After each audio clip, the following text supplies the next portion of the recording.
women's football. Here on the Women's Football Chat Show.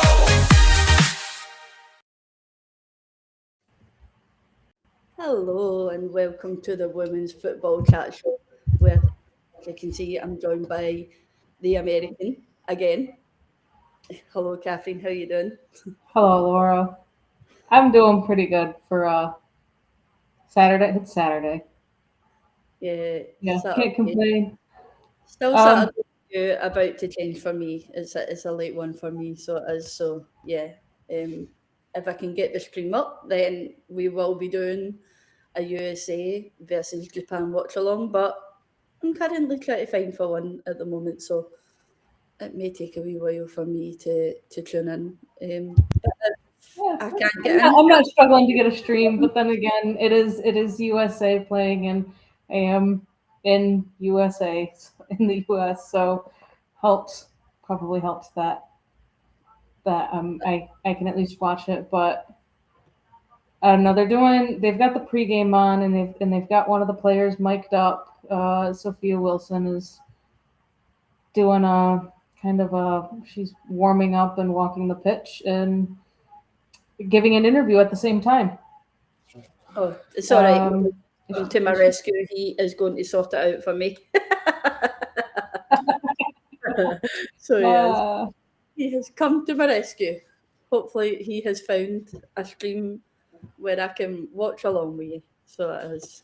But the channels in which I can usually watch totally legal streams is not doing this game today, which is a bit surprising. But I don't know, in the world of women's international friendlies today.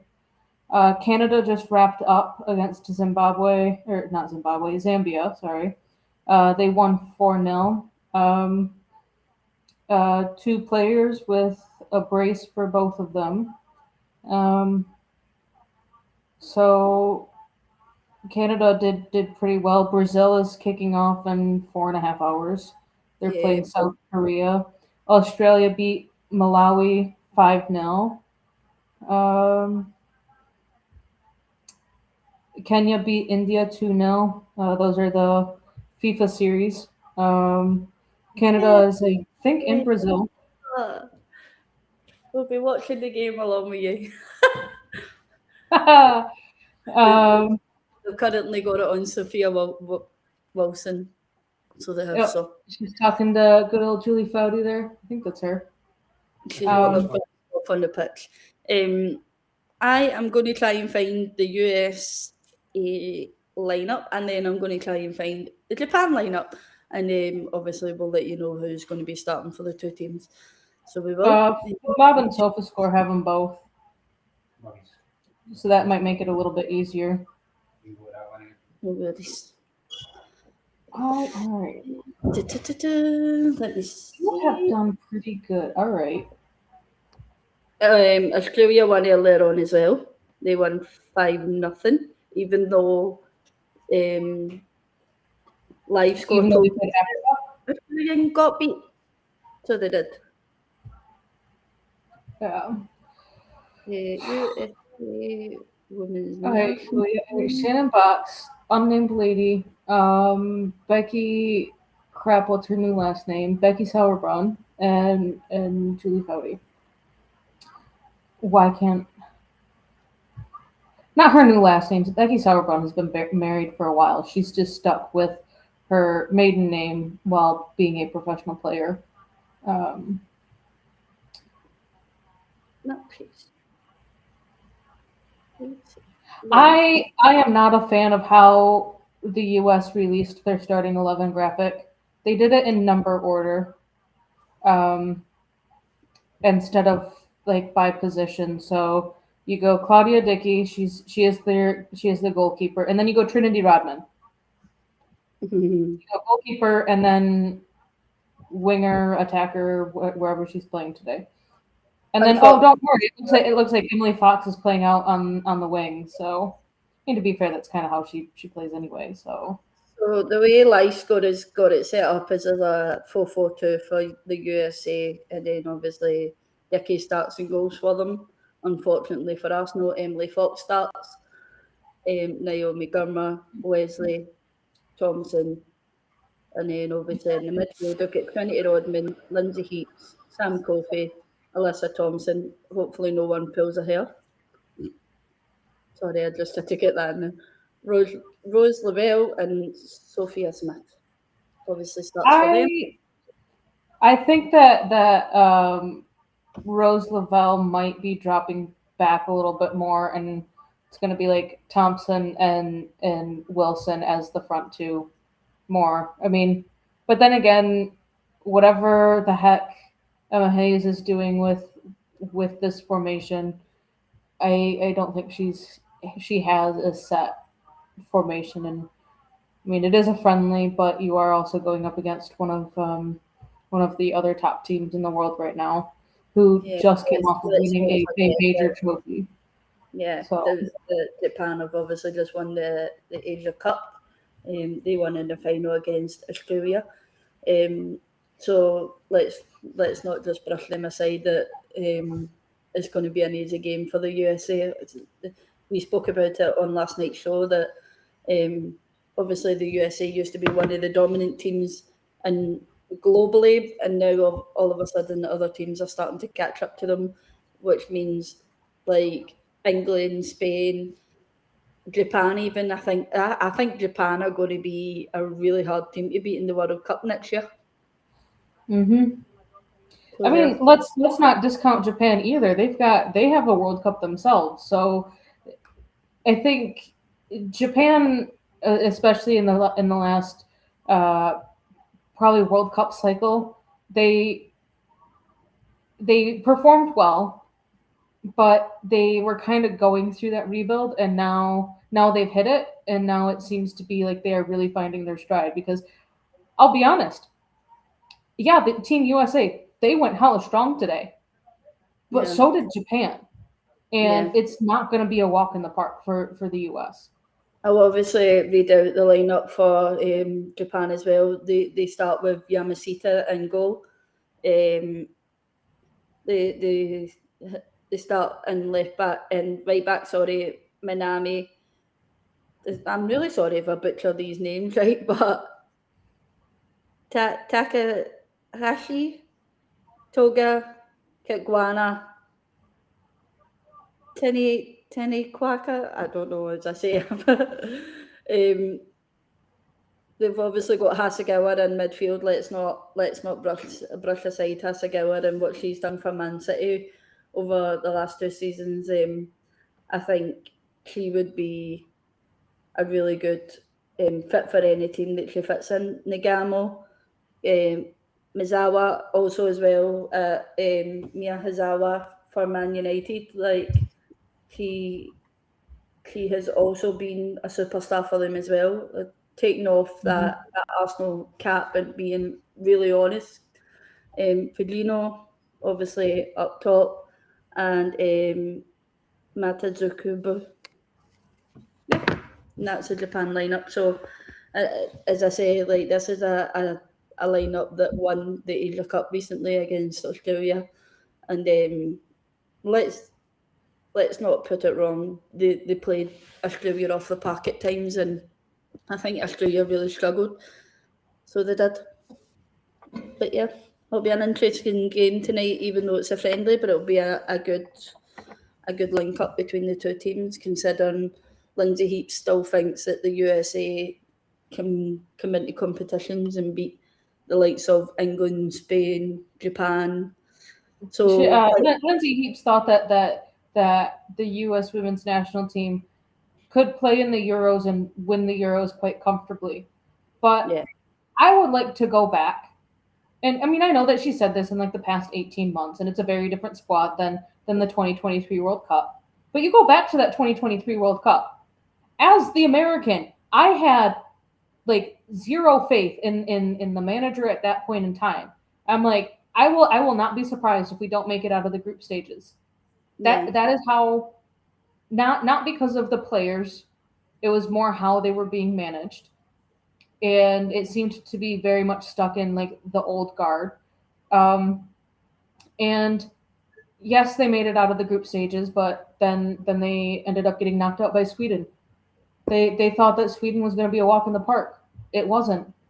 Not someone. The W Galazzo Twitter page. They tweeted out 6 hours ago. 4 decades of USWNT versus Japan on the biggest stages, from World Cup finals to Olympic drama. USA versus Japan never disappoints.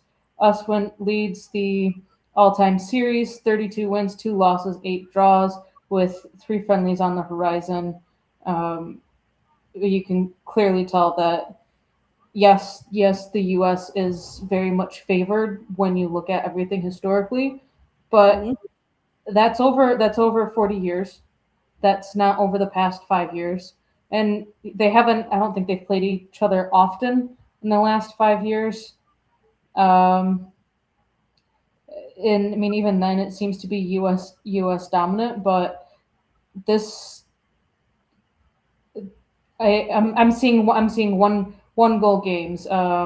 March 2020, which was more than 5 years ago, that was a 2 goal difference, 3-1 win to USA, and then they didn't play each other for 3 years, which, mind you, that's also pretty much COVID.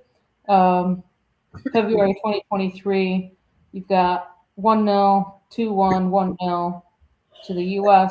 February last year was 2-1. Sorry, Catherine, they're going a 4-3-3. The USA are going a 4-3-3. It's hard to tell what they are choosing to do, because I think the way in which they even released the lineups, like SofaScore had Sophia Wilson playing as a center back. Like, we know that's not going to be happening, but definitely not. No, I think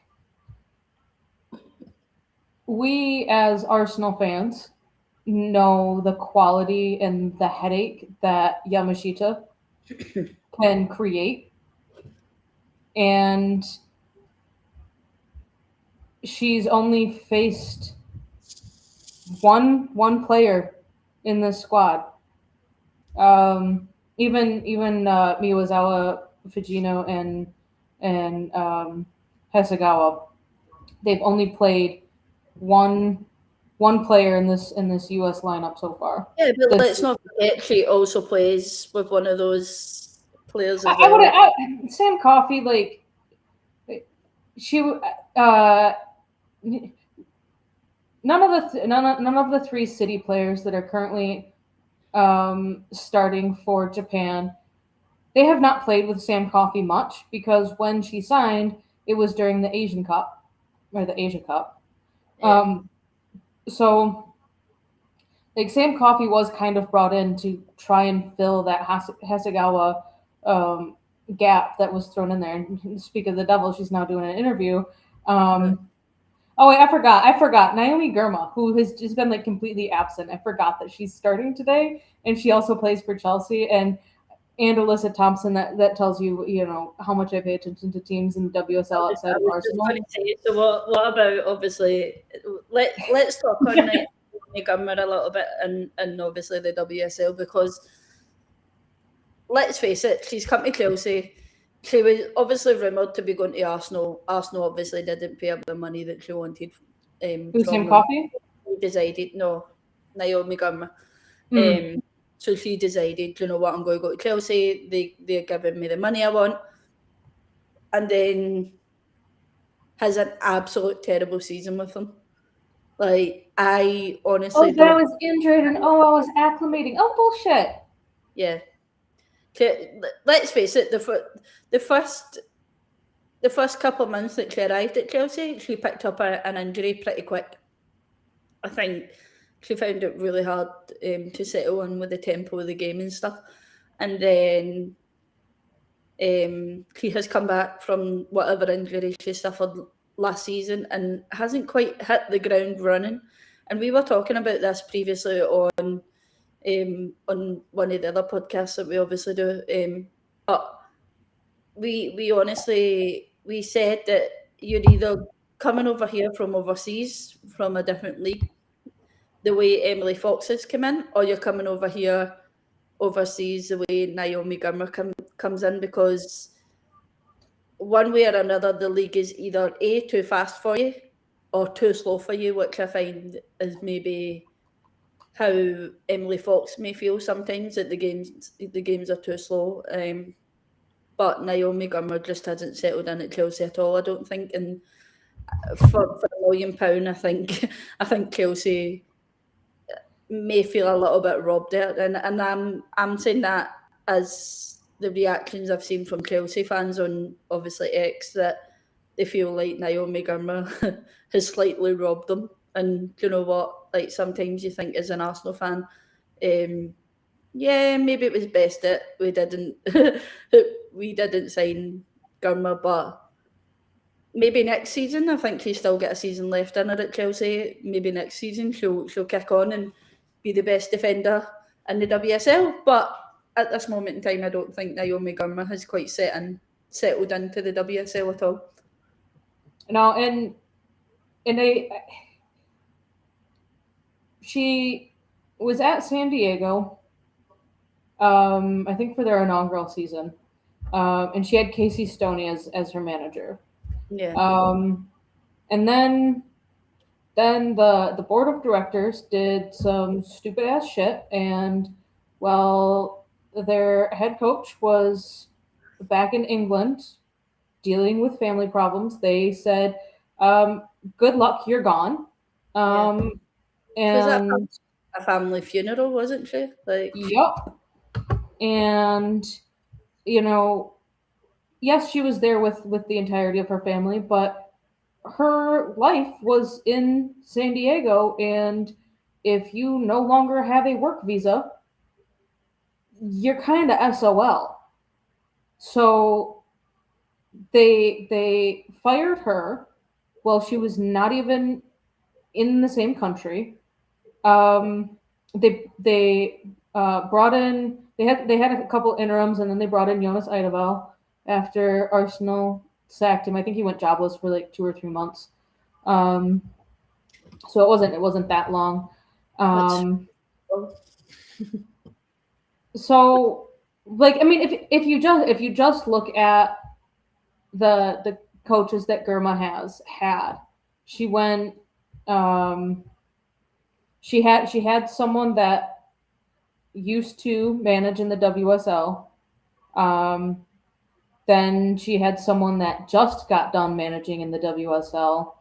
And then she had Sonia Bonpastor. So, who, kudos to her. She won the league in her first season, but I think, again, a lot of that was already expectation set by Emma Hayes, though. Yeah, it was the Emma Hayes squad, just like it was the Jurgen Klopp squad that won those titles. All right, so Japan are also in a 4-3-3, not a 4-4-2. All right, so from what it sounds like, from what Chelsea fans have been kind of putting out, especially in this international break, is that there does seem to be a lot of behind closed doors tension that we as the fans of women's football are not privy to. And you kind of look at some of the other players that have been and gone from Lyon or from Chelsea since Sonia has arrived. You can kind of tell where some of the problems have been coming from, but when it was kind of rumored that Naomi Gurma was going to be leaving San Diego, as the Arsenal fan that I am, and as the American that I am, I was like, perfect signing. Arsenal, like, I had watched a few of her games from 2022 through 2024 for both San Diego and for the national team, and the way that she carried herself and how she played, and then Chelsea grabbed her, and it almost seems like it's a lack of confidence, like more than just I'm injured. It seems like something. She doesn't seem as free flowing. Like you'll probably see it tonight. You know, we've kind of talked about how Germa has been kind of a miss for as a Chelsea player, but I can I'm like 90% confident that how she will play today will be completely different than how she plays for Chelsea. And Yeah. I don't know if that's just because she's back with all Americans, if it has to come down to the manager or just the process of training. I think it's one of those things that it's like we as the fans are not privy to. So I think it will be a very for those that only watch the WSL and don't watch or only watch the European friendlies or competitive games, how some of these players that have come over from the NWSL to the WSL or to a different team in Europe, Yeah. so when they play in the national team, if they are struggling at the club level, you will see something else completely unlocked in them in international games. Yeah. I think there's no denying that Naomi Gurma, when she's at her best, is one of the best defenders, but we just haven't seen it in the WSL recently. And as you says, maybe it's a confidence thing. She's just not come into that confidence yet. That obviously in Europe, but uh, let's face it, the way the WSL is moving, you don't get time to build that confidence in yourself, do you? Like you've got to be really ready to go. Otherwise, you're taking at least 2 or 3 seasons to get into your game, and then before you know And it, by you that put time, your contract's up and it's not getting renewed because you didn't hit performance marks. yeah, and by that point, people are sick of you and want you out of the club. So, like, but we seen it with Chloe Lucas a little bit, where Chloe Lucas admitted that being in Europe wasn't the place for her to be because it didn't suit her style of play, and it was a lesson learned by her. And sometimes I just don't think players realise that. It's like that's like a Premier League player going from the Premier League to the Scottish League.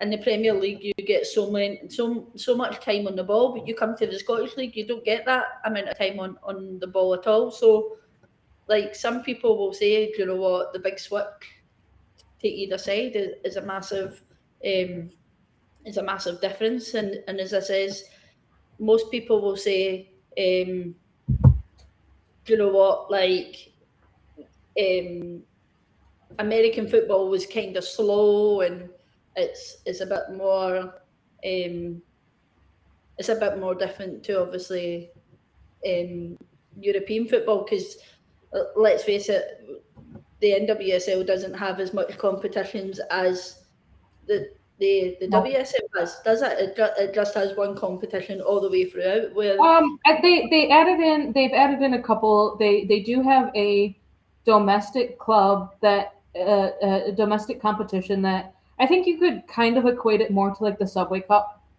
yeah, or the Continental Cup, Continental Player Cup. You know, kind of looking at like one of those those I don't want to call it smaller competitions, but yeah, one of those smaller competitions. Um, I would definitely not equate it to the FA Cup. But they did add in a kind of like a continent cup last yeah, season.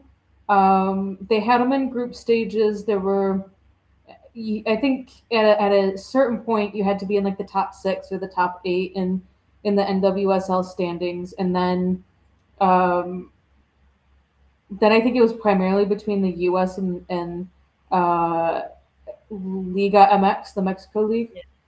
There might have been like maybe two Canadian teams. Um, this is a I'm sorry, this is a weird ass walkout. We're gonna have you walk up the stairs, and then we're gonna have you walk down the stairs. Um, Okay, that's weird. All right. I think They're getting a full workout before they've even hit the pitch, and Sophia Wilson looks like she's got something in her eye. The game hasn't even started yet. Panda has said that she hates this midfield. um I Will mean be able to work on that midfield a bit better than me as a uh squad. midfield's got to be what? Heaps, Lavelle, and Coffee if we're doing a 4-3-3 with Rodman, Thompson, and Wilson up top. I haven't updated any of this. I am not upset about Rose Lavelle. Sam Coffee. I she is one of those ones that made the transition from the NWSL to the WSL. She is the most recent one. For me, she hasn't hit that stride of the change in pace from NWSL to WSL. Yeah. Um, and I think it kind of showed during the She Believes Cup that Sam Coffey was even then it was or the last international break was the She Believes Cup. Like it, even then it seemed like she was, you know, I don't want to call it hit or miss, but that's kind of seems to be how it is. And if anyone has ever seen me do any comments on Lindsay Heaps, I have a special nickname for her that I think it's still deserved at the national level. I am not the biggest Lindsay Heaps fan. I'm going to try and refrain from bashing players unless it is um, when club football is happening. I'm going to try my hardest, but depending on the performance that is had by her specifically, will depend on how if it slips out or not. Oh, what? Oh, my! It was like, hold on, my feed just cut out here. I Just you be careful. Just you be careful. Panda, it would be interesting to hear what your thoughts are on this midfield since you're saying you hate them. So, if you're still in here, let us know what the hate is for this midfield because it would be interesting to see if it matches up with Catherine's, obviously, to get the full view of it. So, yeah. the one thing I absolutely hate. I'm gonna swear on this, and I'm sorry that I'm gonna be doing this. But what the fuck did Nike do? Because they royally messed up all of the jerseys, all of the Nike World Cup jerseys. You see that little red line on the US kit. They messed up something with the seams of the shoulders. So if you saw it during the men's international break and you're wondering what's going on, Nike came out in the last couple days that they made some sort of error and all of their jerseys are gonna like they didn't get the seams in the shoulder right, so kind of get a little bit of like a shoulder cap going on, kind of just kind of be like a little shoulder cap. And they messed up and they said, yeah, we aren't going to be correcting those jerseys. We aren't going to be recalling them and giving out new ones because that is a shit ton of money down the drain that they would need to replace. You think about all of the national team jerseys that Nike is sponsoring. It's oh, it's something special. Yeah. But it's Yeah, you can tell the look like you know how when you get a blazer with shoulder pads in it. yep. That's They said a way to try and get around this is you could iron them out. Who the fuck is gonna bring an iron to the World Cup game to iron that shit out? need a steamer. Yeah, with a steamer. Oh, I love that Emma Hayes is clapping to the American national anthem Yes, or obviously the U.S. national anthem. All right, I will say one player that I do think to kind of keep an eye on more times in this game and how she reacts at the big level is the U.S. goalkeeper Claudia Dickey. She's like 23, 26.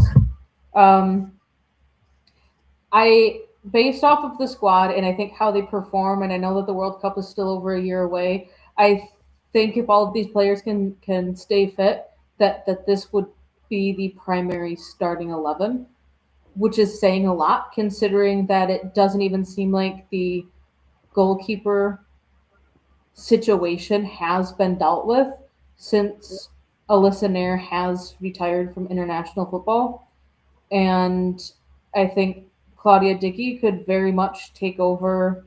Yeah, she's 26. Could take Yeah. over that number one keeper over 29-year-old Valentulas Joyce. So obviously Dicky plays for Seattle Rain in the NWSL. If anyone's interested in where obviously she plays, so yeah, that's where she plays. Yeah, and just like all right, so in the U.S., it doesn't go um, academy to senior team. You go college. There are very few players that go directly from high school um, slash 18 years old to any professional team. I think there's been maybe two. One of them was Olivia Moultrie, and she needed. There was a whole rule that got put out in place because of Olivia Moultrie. She started her professional career at like 15. Um, so you go to college, you play in college for at least 4 year or 4 years usually. So you're talking 18 to 22. Then you enter the this thing that they call the draft, which actually might be changing here soon. Um, so instead of just approaching a player to offer them a professional contract, they uh, the teams will be in a specific order depending on how they finished the league last season. Worst team picks first, and then they draft the players that have said, "Yeah, I want to play professionally." Um, Could you so there, imagine if I WSL don't did like it? I don't like it. I do think it's something that is potentially changing um, to allow it, more freedom from for the players Yeah, to be able to freely choose because it's kind of like if you don't if say Chicago Stars they finished last in the league last season I believe, so Chicago would pick first.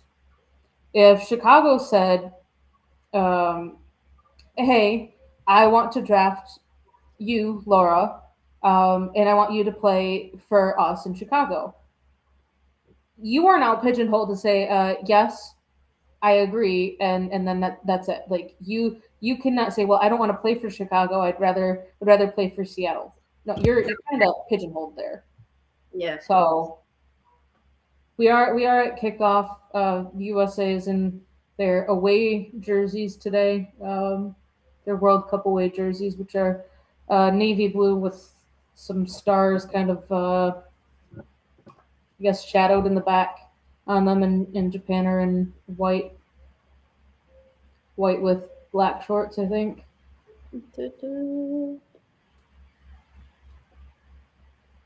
Yeah, that USA Yeah. goalkeeper looks really young, doesn't she? She looks like she should continue. So I'm on kick off here. So Did you just kick off? yeah, USA. Obviously, I'm assuming you're a little bit ahead of me. Yeah. Yeah. So the three keepers that Emma Hayes selected to join April camp Japan are on. Oh, were 29-year-old Fallon Toulouse-Joyce, who plays for Manchester United, yeah. 26-year-old. You wouldn't think that was her age though, would you? Though looking at her, she looks very young. I didn't think she was nearly 30. Oh, PTJ. Yeah, I honestly thought when she joined United, she was maybe like 24. I also didn't really realize how long she had been playing in the NWSL. So yeah. I mean, she was stuck behind Mary Earps for what 2 years, 2 seasons. Couldn't even play in cup games.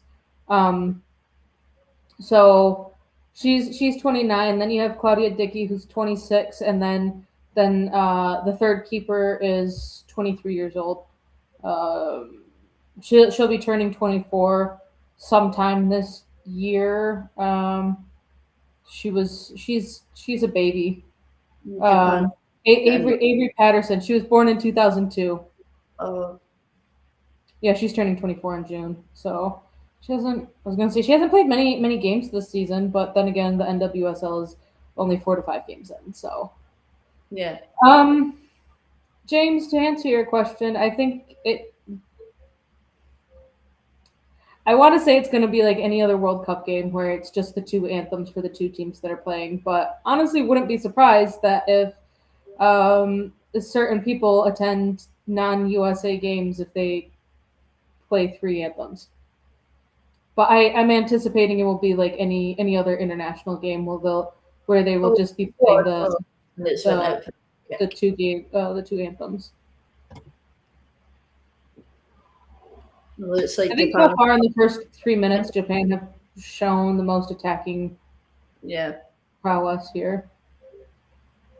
Yeah, I think Japan, since kickoff, Japan have been in USA's half more than I think USA are still finding it really hard to pick a way out.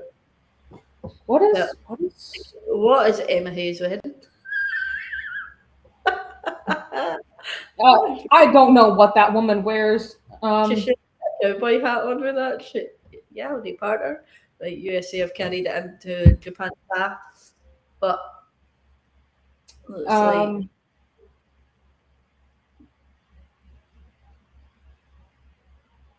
it looks like Rose Lavelle is actually the striker. it does. Yeah.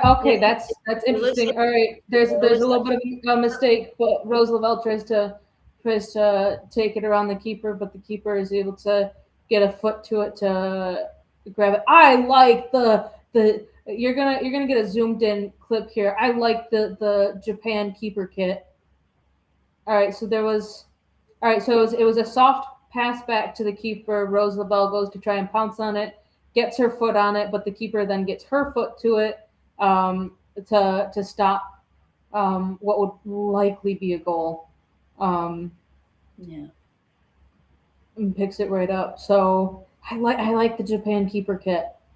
Can we obviously just touch a little bit on Japan's goalkeeper, who obviously plays for Manchester City as well? Like, it was very clear last season that Kiara Keatons was number one for Man City, but then of course Yamashita this season seems like, Jesus Christ, God, I thought she was going to lose that there.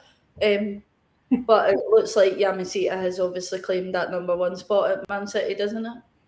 Yeah, I think when did they bring in Yamashita? Was it last January? Last season, yeah. Like the January of 25? Yeah. I think no discredit to what Kiara Keating had done in the 24-25 season for Manchester City and the absolute performance that she had put in. But I think City wanted a keeper that was just that little bit more had that little bit more experience. I think we did see it in glimpses of the lack of experience and what a 19-year-old keeper was doing, because I think Keating is now 20. So I think they obviously did their homework and they brought in the right keeper for them.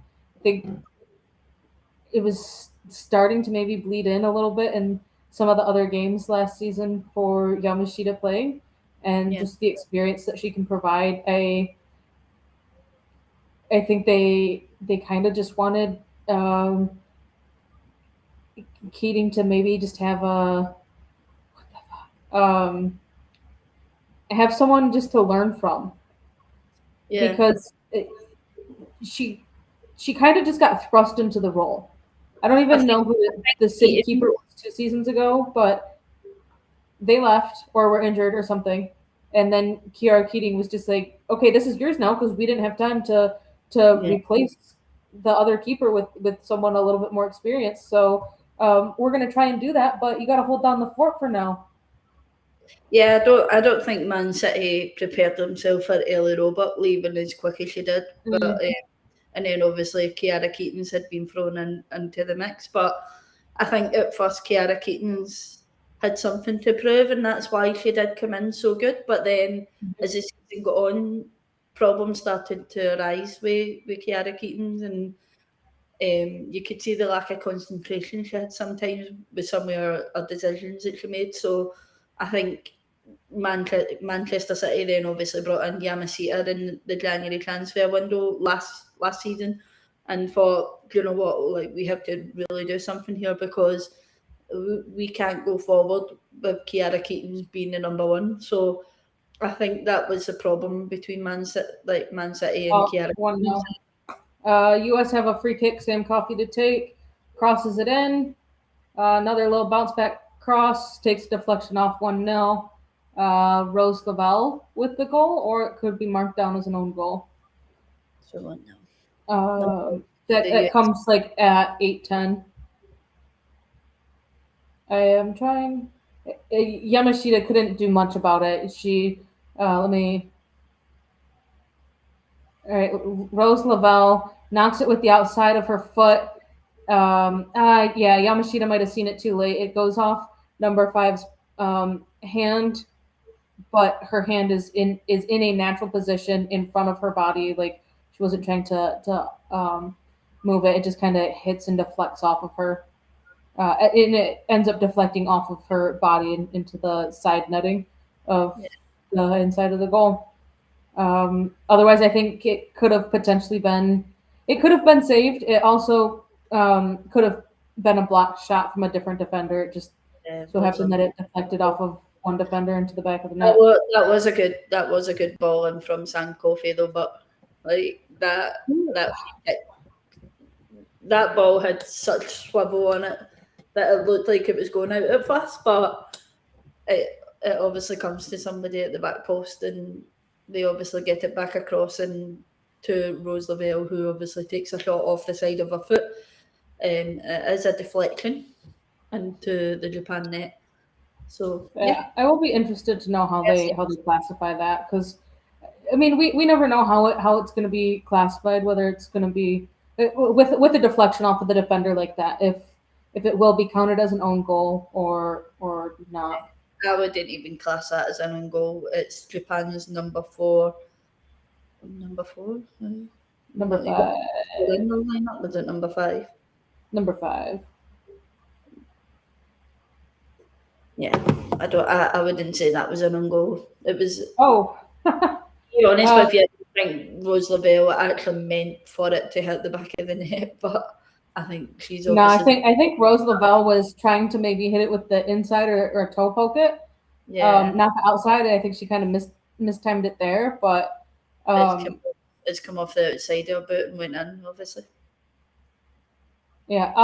It is Rose Lavelle's 100th start for Team USA. Coach Jackie gave me that stat. Yeah. Of a deflection, but took it well. Got to give it to her at its own target. Yeah, I agree. It's on target. And I'm assuming you're watching this up the stair. I was gonna say, I thought someone was gonna be snoring away at this point. Yeah. And I thought you were going to be fighting the dog until she gave you your duvet back. Yeah. Japan have, all right, here we go. Net cam.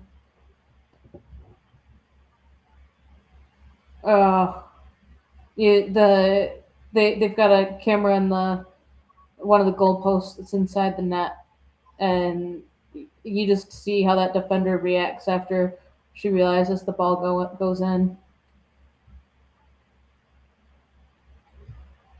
All right, Japan have a corner. Yeah, Japan are on.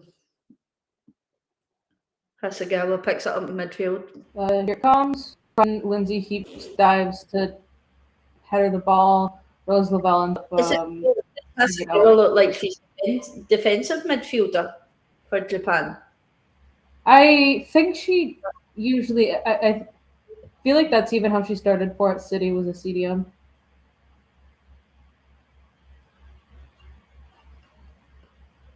or a DM, one of the two.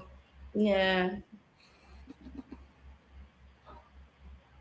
And I think that's one of the bigger reasons why they brought Sam Coffey in, to kind of try and plug that hole while she was gone for the Yeah. Asia Cup.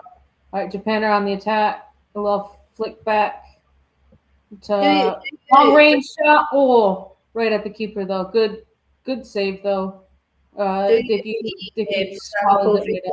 a game at Man City if Hasegawa is there? What is Lindsay Heaps doing there? Oh, the little dive header thing to Yeah. it was. I was trying to figure that out too, because if you're having to dive low, it means that it's low enough for your foot to get on it. Yeah. Um. Was she already on the ground? No, she wasn't already on the ground. She might have been falling towards the ground, but she was definitely not on the ground. Japan on the attack. They have a little mess up and it goes out for a goal kick. Heavy touch there. Let's see. Birmingham City. Okay, the Manchester City Birmingham City game. I was very surprised. That only ended up as a 1-0 victory for City. So in that game, Hasegawa and Coffey played as the double pivot.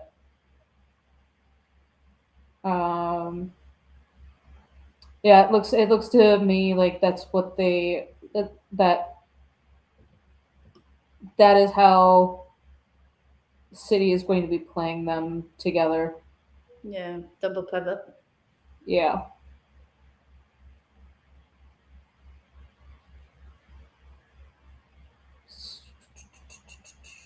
For me, the panel just had a flow and they're on break. Yeah, Lovely. was it Laura Blinkendell? She is the one that has essentially gotten dropped for Hasegawa and Coffey to be playing in the midfield together. Who? Sorry. Laura Blinkendell, Yeah. England international. Yeah, the thing is with Blinkendell, like she's still young. She's Yeah. still Oh, learning. Japan had another chance and soft little pass to the keeper essentially. Claudia Dickey plays it out quick.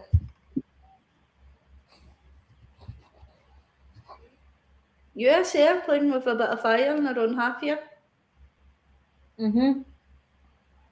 So they're finding it hard to get out. Trinity Rodman just made a mistake and kind of gave the ball back to Japan, but then Fox got it right back for the U.S. Fox drives forward a little bit, fakes out the players.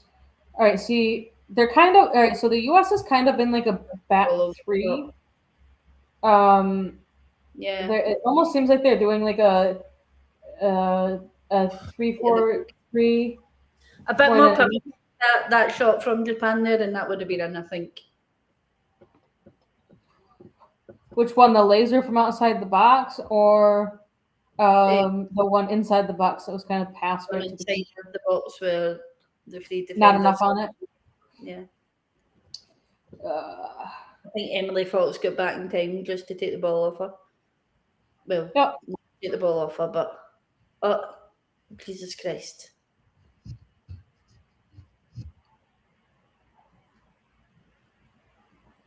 Lindsay Heaps gets the ball back for the U.S. Smith tries to pass it forward. Gets headed right back to her, though. Japan ends up with the ball in the end. I don't know if you know, but Olivia Smith scored for Canada. She got an assist. She got an assist, yeah. For the first goal for her. Yeah, I saw that.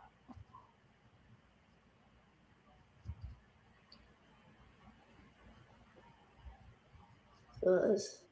Japan have kind of seemed to calm down a little bit with wanting to attack since the goal, but they also aren't completely stopping. They're also back on the attack.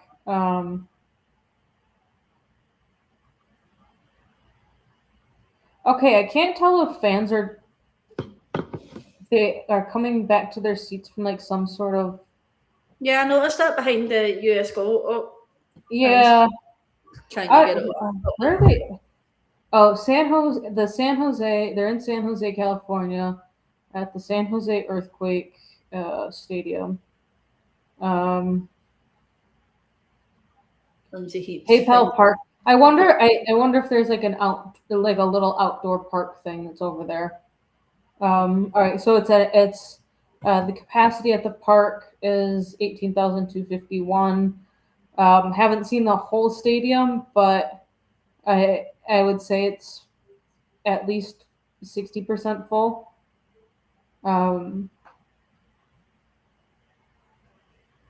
Japan have a free kick. Hasegawa's standing over it, along with someone else. Can Hasegawa get that ball into the box and get Japan right in this game again? Oh, keeper had to push Japan that crossbar. But don't they? Like, It wasn't Hasegawa though. Who's number 13? The left back, Kitagawa. She was the one that crossed that in. The keeper had to push that over the crossbar. So it's a corner to Japan then? Yeah. Yeah. If the keeper was sleeping, that could have been a goal. I'll put it that way. It's Kitagawa that gets the ball in. Mm-hmm. A low corner that does nothing for Japan, though they retain possession for a little bit. But the thing is, Japan are pushing here. They are pushing. Yeah. They've turned it on in the last 3 minutes of trying to get a goal back. The goalkeeper was travelling back for that free kick there, though. But no, if she was sleeping, that could have been a goal. Yeah, she had to travel back to get to the ball. Yeah. All right. Side question for you. Yeah. Sorry, I lost connection there for a second. Not sure what happened there.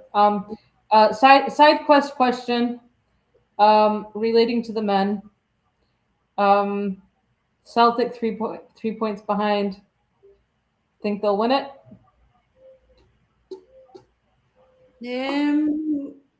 I'm not going to say yes or no because let me put it this way. Do you think it will come down to the last game of the season when Celtic play Hearts? Yeah, that's what I'm saying. It depends on the results leading up to that, I think. Hearts today were very lucky. They got a dodgy penalty decision. Guy was already on the floor who headed the ball away. Oh, US are in. Oh my God. How do you miss that? And honestly, Emma Hayes with the single color, different shades I don't like it. All right, so the US are in. Sophia Smith, Alyssa Thompson. How do you miss that? We've seen him miss a few sitters, have we not, over the last few weeks? We're trying to remain neutral, but how do you miss that? Yeah, I've still to see it. Japan are trying to go quick on the attack. Emily Fox doing some great defending there. I need to ask Ryan how we get proper scoreboards up. He has some sort of something in there. Jesus Christ! So she threw that into Rosetta. Yeah. Fuming with that. She is fuming.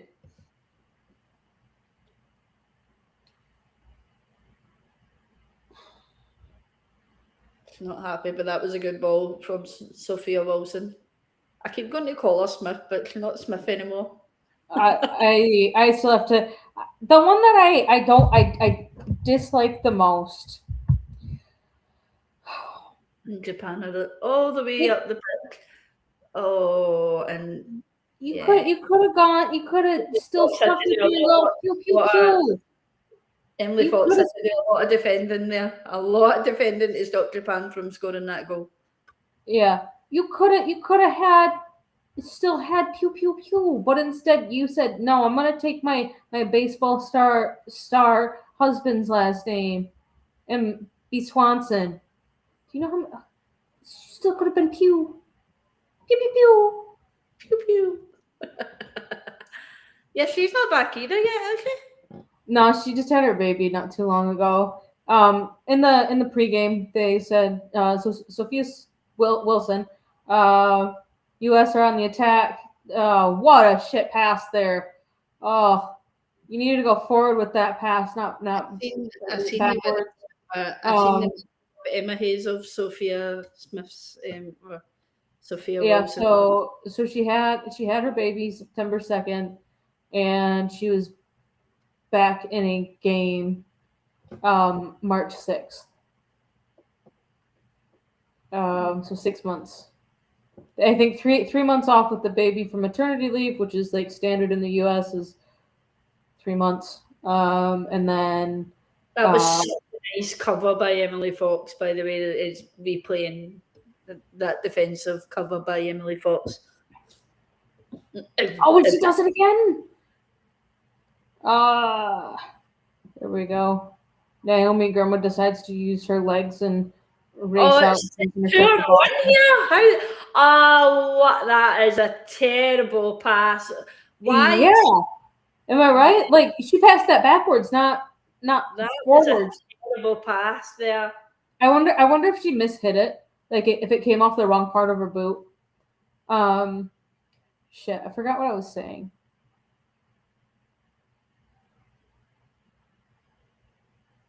Yeah, I lost my train of thought, guys. I have dino nuggets, I have pickled potato puffs, and I have alcohol in my system. It makes for a wonderful combination of forgetting what I was talking about. That makes for a wonderful combination of heartburn. That's what that makes. You know what? I just found out that there is a brand out there that is making gluten-free dino nuggets. So of course I had to get them and I had to try them, which they aren't the worst gluten-free nuggets that I've had. So they're more fun to eat because they're dino nuggets. But I have definitely what horrible passing and miscommunication. You had 3 wide and the ball ends up getting stumbled between their feet. So I'll take what I can get, and I mean for the price that I'm paying for them, they aren't bad, and I will buy them again. Yeah. The miscommunication, and I don't know, like you'll probably see it here in 20 seconds. Like the U.S. will have 3 players within like 6 feet of each other, and the ball ends up like, are you trying to nutmeg the middle player to get it to the outside player? Who I think was Emily Fox at that point in time. Oh, who messed up? Someone almost messed up in Japan. They almost messed up. Japan are feisty. They're knocking at the door. They're trying to. Sorry. Rose Lavelle's on a counterattack. She crosses it in, and it meets a Japan player. They're knocking at the door, and occasionally they're like bringing out a battering ram. That was Alyssa Thompson that lost that ball there. What? Sorry. Yeah. Trying to remain neutral. That was Alyssa Thompson that lost that ball in the midfield. What position is Alyssa Thompson's sister playing? What position her sister plays in? You have a left wing and you have a left back. So is her sister left back then? Yeah. So this is her sister on the ball at the moment for me. There was talks during I know a club that's looking for a left back after the summer. Yeah, there was talk of that's gonna be a foul. There was talk with Giselle after Alyssa had signed for Chelsea, kind of like if he would go So Japan had a free kick. They must have taken it quick because all of a sudden, like they weren't on showing the ball, and then all of a sudden they panned out, and the U.S. was on the counter. Like, Oh, I yeah, think mistake for herself under so much pressure there with Alyssa Thompson. Oh. yeah, I think from the interview that Giselle did, she is happy where she's at Angel City right now. Lineups.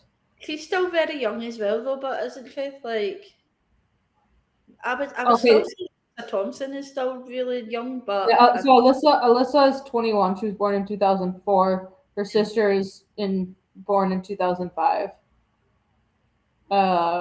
They're about they're 11 months apart. throw in for Japan. No, 13 months apart. Yeah. Almost exactly 13 months apart. All right, so looking at FootMob and the positions that they have listed, Giselle Thompson is primarily a right back, but she can play left back as well. All right, so she got a goal for Angel City and their 2-1 loss to Orlando. And she played right back. So she flips sides. I mean, I think you would rather have her on the pitch than off the pitch, but she's not going to get the start ahead of Emily Fox.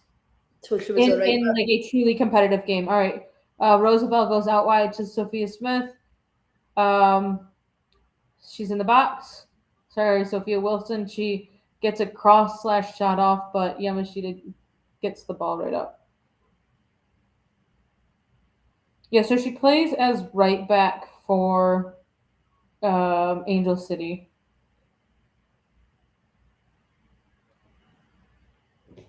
And then she switched to left back. And then she can play left back as well. My screen. I mean, like who are you gonna start? Emily Fox or Giselle Thompson? Emily Fox, of course. Yeah. So, but you also don't want to lose what Giselle Thompson can bring on the pitch, and so you play her on the left. Yeah, but because you don't want to lose. You don't want to lose what Emily Fox has. Doesn't always work out that way, though. But does it?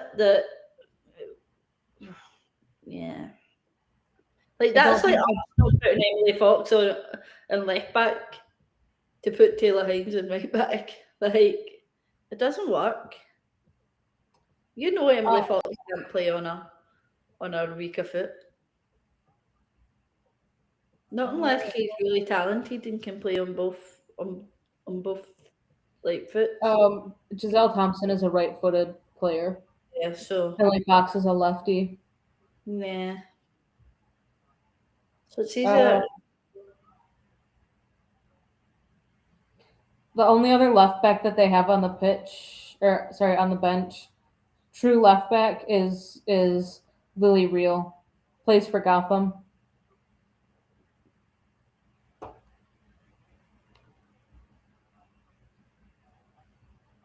She's someone that I think could be dangerous at Arsenal. Who? Lily Reel. She's more of a defensive left back rather than like getting the assists and getting the balls in like Emily Fox can do. But I wouldn't necessarily say this season that Emily Fox is been great at getting the balls in for Arsenal from that position. I think she's held back a little bit this season. She has more assists this season than last season. She's had 4 so far this season. One of them coming in the Club World Cup. For me, Japan are sitting really deep in this one. They're closed back into their own half again. Which I think maybe something for Japan needs to change a little bit. Why does Emma Hayes keep taking that jacket on and off? I think you take that jacket on and off. I mean, I could say what I want to say, but it looks like a really bad edit done in a TV show. That's what it looks like.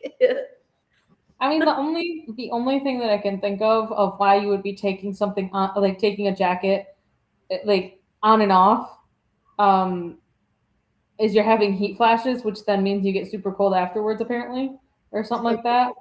So, like that's the only thing. All right, we change this big three.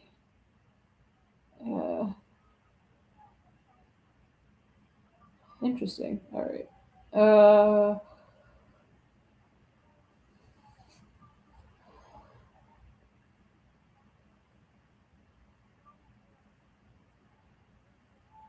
Oh, they're showing a replay here.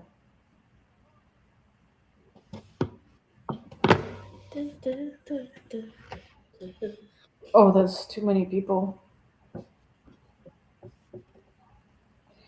I'm seeing videos and stuff from Coachella. That's too many people for me. I've seen a few on my TikTok. I've seen some people doing some miscommunication there from Trinity Rodman and Rose Lavelle there. I was just coming up to the Japan where the Japan make a mistake. What? I think that was Alyssa Thompson Alyssa Thompson tries to take a shot on goal from outside the box. Let's look at the connection here. Giselle kind of drags her defender with her. She gets too much under it and adds way too much curl to it, and it goes high and wide.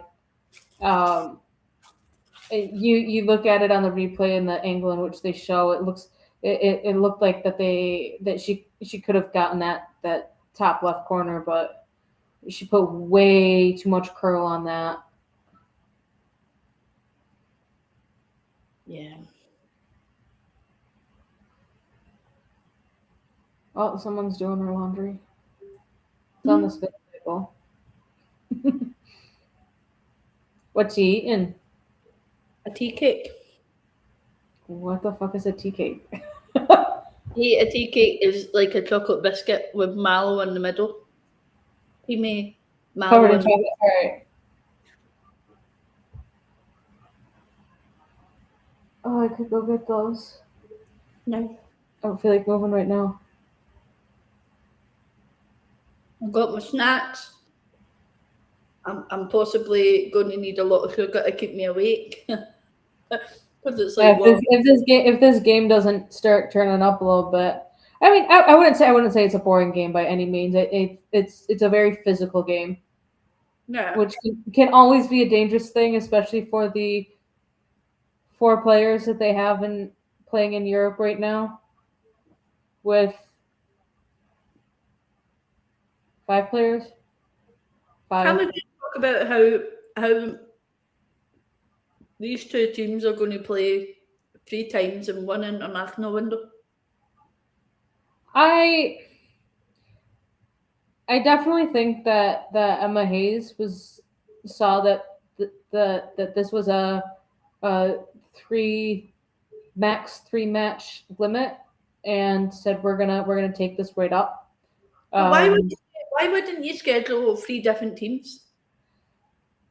I think it was trying to find teams. I think it was trying to find teams that were available. I know, like European teams are all in are in World Cup qualifiers, right? But you've still got like Brazil and Australia and so it could have also depended very much on when they went to schedule these out and who was available at that time. Yeah. I mean they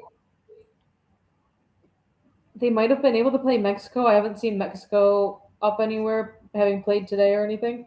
And maybe Japan. I mean, all 3 games are gonna. I mean, we're in California now. Then they'll travel 2 states north to Washington.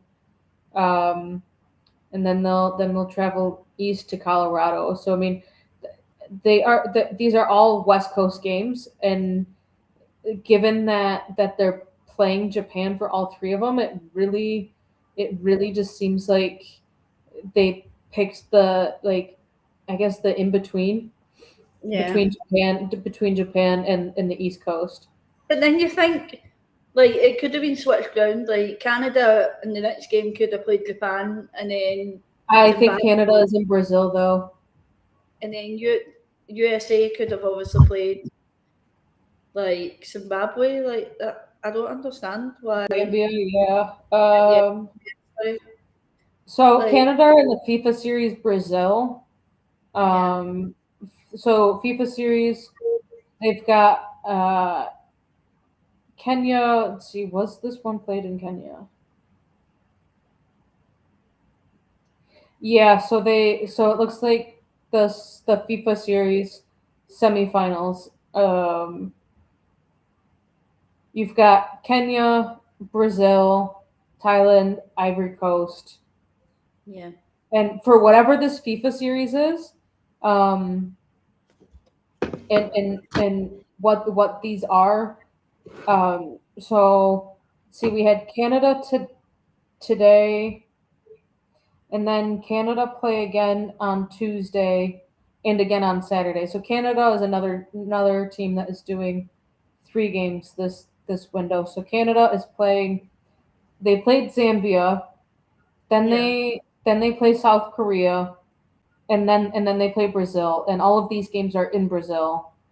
Um, then then the Ivory Coast are the smaller countries, Turks and Caicos Islands, Cote d'Ivoire, Pakistan, and Marijuana are the 4 teams they're playing in the FIFA series. Ivory Coast, Hmm. the FIFA series, Thailand, Nepal, DR Congo, Thailand, and New Caledonia, and then Kenya series is Australia, Malawi. Is this 1-1? Or hold on. Australia, Malawi, Kenya, and India. I don't know. I don't know what the FIFA series is or does, but apparently there's a trophy on the line.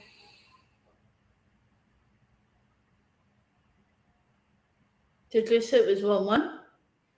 No, I heard the commentators speaking up a little bit more, and that usually happens when there's goals. And then the defenders and the keeper were just like standing around each other, like, what the heck just happened? So I Yeah, ball thought they from would have been a Japan, but she is offside though. uh, Yeah, I think they were. I think they were calling for a penalty there. Alyssa Thompson passes to Giselle, through ball to Giselle, cross in, Rose Lavelle tags it down. Trinity Rodman does a little high cross in. Sam Coffey tries to volley it, and it goes out for a corner.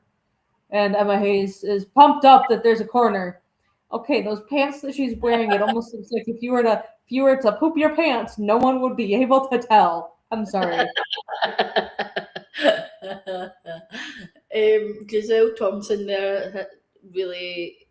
That was a good cover by her coming across to the left back and the right back in this game for the USA. Seem like they're doing a lot more cover than the actual central defenders in this game.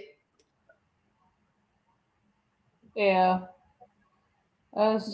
They're covering the covering the central defenders' backs here.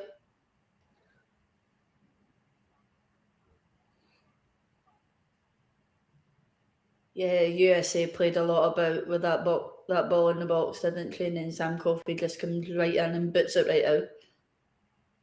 They did go out for a corner, I think. Yeah, it did. Yeah.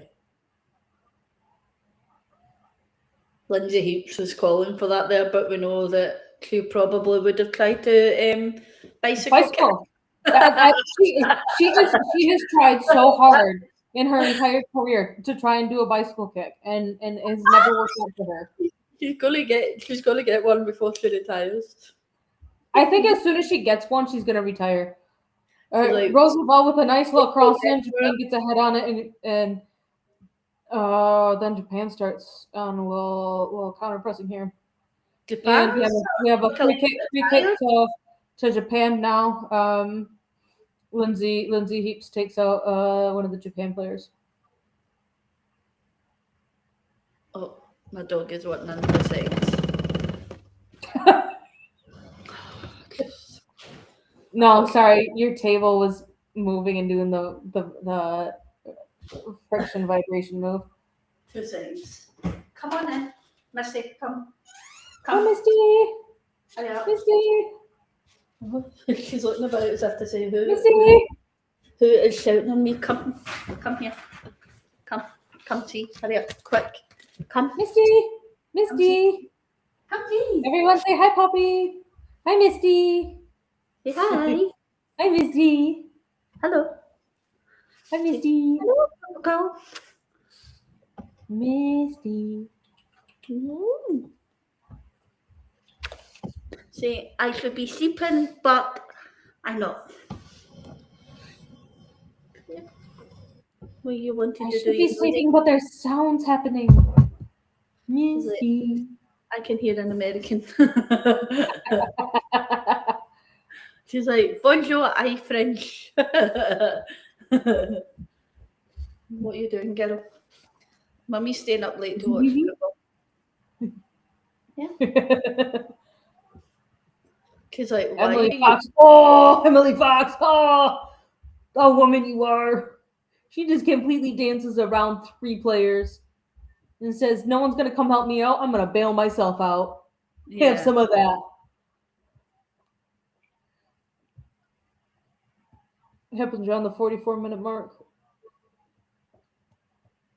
That's the thing you get with Emily Fox, isn't it? Like, she's just a world-class player, Emily Fox, I think. What's your timestamp? My time stamp is 43:50. All right, you're about to see Emily Fox just completely just dance. Dance, dance, dance. Like, she starts getting surrounded by 3 players, and no one is going there to support her. Yeah, Trinity Rodman's just standing there looking at her, and just like as well and gets a free kick. Yeah, it is halftime. There was no stoppage. So half time. I would say it was a very physical first half. You know, the U.S. got a free kick, which resulted in a goal. Not the most conventional free kick goal, but ball was crossed in and then volleyed through the center, and then Roosevelt was able to get her foot on it. It's her 100th start today. It's also her 28th goal.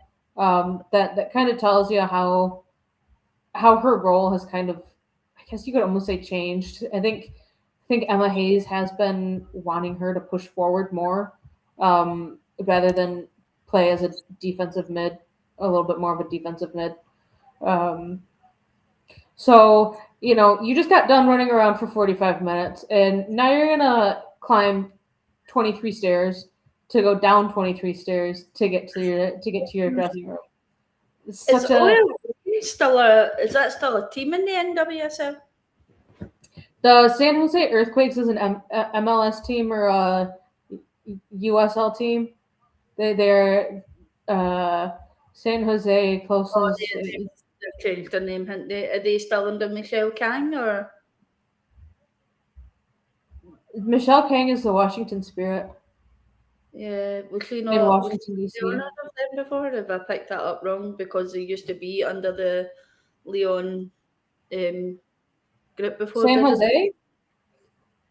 Seattle Reign.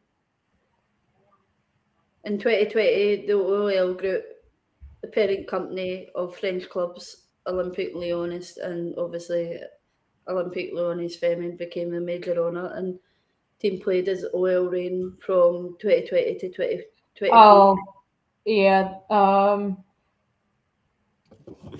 Yeah, Seattle Reign is owned by a partnership between the Seattle Sounders, which is the MLS group, and the global investment firm Carlyle. The deal, which finalized in June of 24, saw the OL Group sell the NWSL club for $58 million. I think Michelle Cannon was the owner of them before, and then I think she couldn't at one point have two teams in the one. Correct. Yeah, The OL Group. yeah. So yeah, and obviously that's who Kimmy Little used to play for. Yeah. Ooh. Kimmy Little did 2 years ago did a summer in America where when Arsenal obviously stopped and she had no international football to play, she decided she was coming over to America to play in a break. So she did. And I think that was the last season that OL Reign had played. Kim was- Little.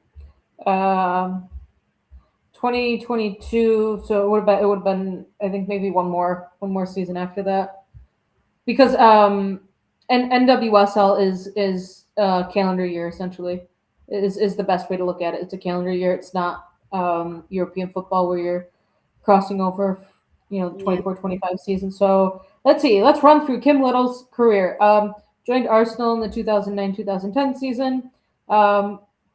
Played for Arsenal up until the 2013 season.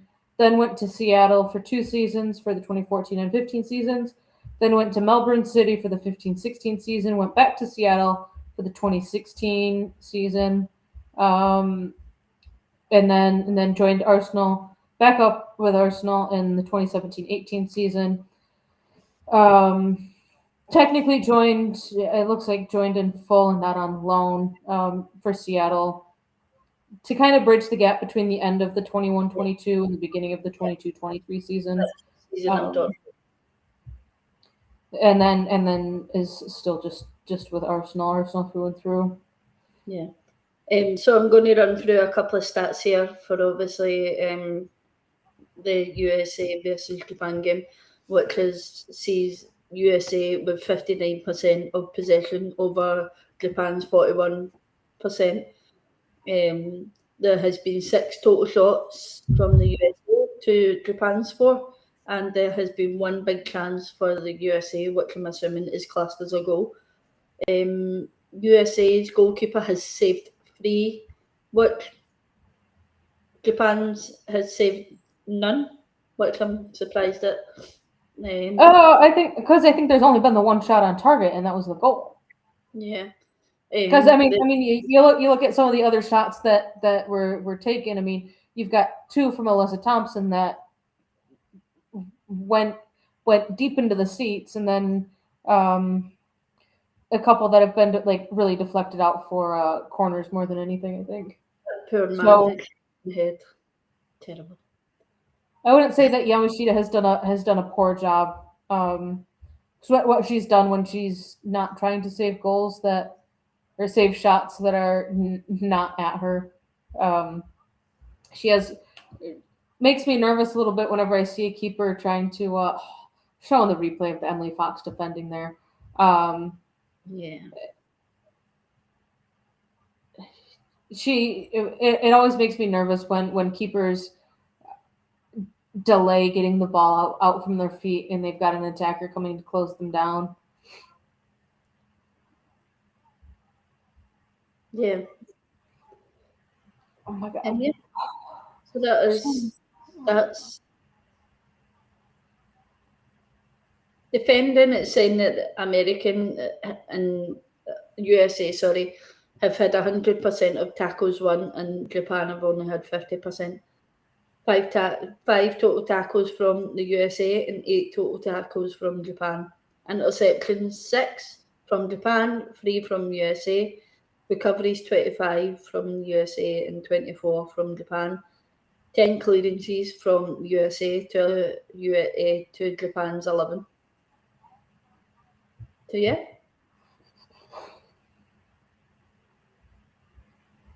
And that is on FootMob. That is the statistic. It's from there.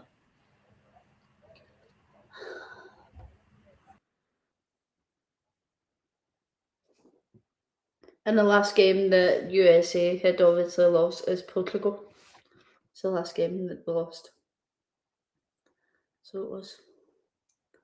Of course, the USA had just won the She Believes Cup, which I wouldn't necessarily say is a major trophy, but it has been a trophy that's been around for a little while. And of course, USA are one of the ones that has won it multiple times. I know England has won it once.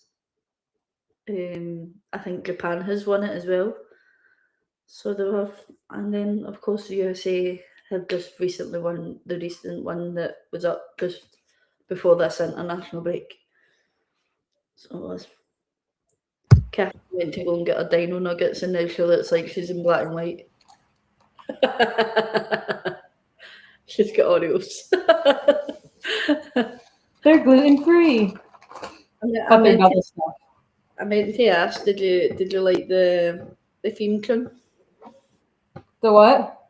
Did you like the theme tune? Yeah. It's quite catchy, isn't it? It's like, I thought you had already sent it to me at some point, and then I Yeah. listened to it yesterday. Oh god, my finger's stuck. I think there'll be a new song for the Arsenal Women's Chat Show coming soon enough. All right. Is it gonna go to the Crest side or the Nike side, or are we gonna have an uneven split? The crest or the Nike symbol, which way? The USA. Hey, you got it right. Yeah. Yeah, it's a little bit of a residual there. And are you a dunker or are you not? I'm not right now because I didn't grab any milk. But sometimes I'll split them. Dip them in the milk. Specifically with chocolate milk. I will dunk them and like try and scoop up some chocolate milk. No, I'm not. Otherwise, if I'm just doing white milk, then I'll just do a normal one dunk. No, I'm not a big fan. It's gotta be with chocolate milk. Yeah, I'm not a big fan. Not a fan at all. Of Oreos? No, I'm not. Yeah, I'm not a big fan Or of dunking? it. Both of it.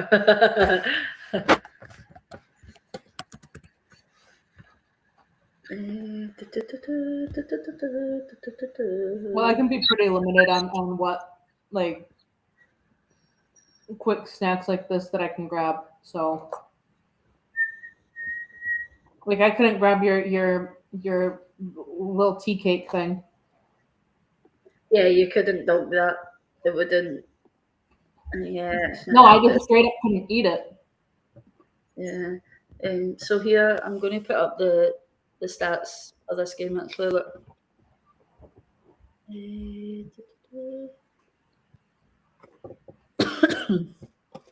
Yeah. Oh my god, you're telling us you're a data source? Yeah, why not? But you're not verifying that you're human. What the heck? Yeah, Sorry. I'm verifying that I'm human. No chance of me verifying that I'm human. So Shit, guys. it's asking who we think will win this game. Play foot mob. But that.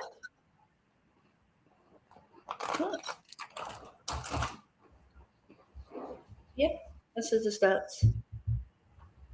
Where were you seeing the defensive stats? Further down on mobile, but by the looks of it, this isn't giving us. Because I'm getting what I'm not even getting what you have. I'm getting Wait. ball possession. Oh wait, no, the shots on and off target are more of a graphic. Corners and fouls committed. So far, I'm getting on. Sorry, I used the wrong one. SofaScore has a much more detailed. SofaScore has better stats. Let me get this up for you. Yeah, the US have only had one shot on target.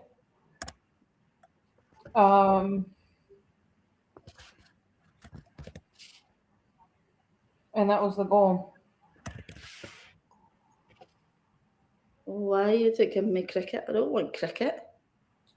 All right, so most of the attack, most of the U.S. attack has been up the right side. There we go. And if you were to go, left, right, center, the U.S. are going up the right the most, then up the left, and they're not really playing through the center. Japan are primarily playing up the left, with the right and the middle being a little bit more equal, but still slightly more to the favored to the right. Yeah. So here is the stats from SofaScore.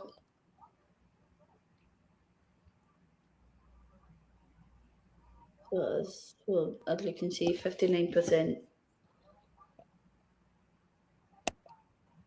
Misty? She's snoring and getting No, into trouble. she's out in the hallway doing something she shouldn't. She's been a pain in the bum. Like as you can see as well, like most of the passing is happening in the middle of the park, and I'm assuming the 37% of pass map is the amount of pass backs that's going back to obviously the USA defence.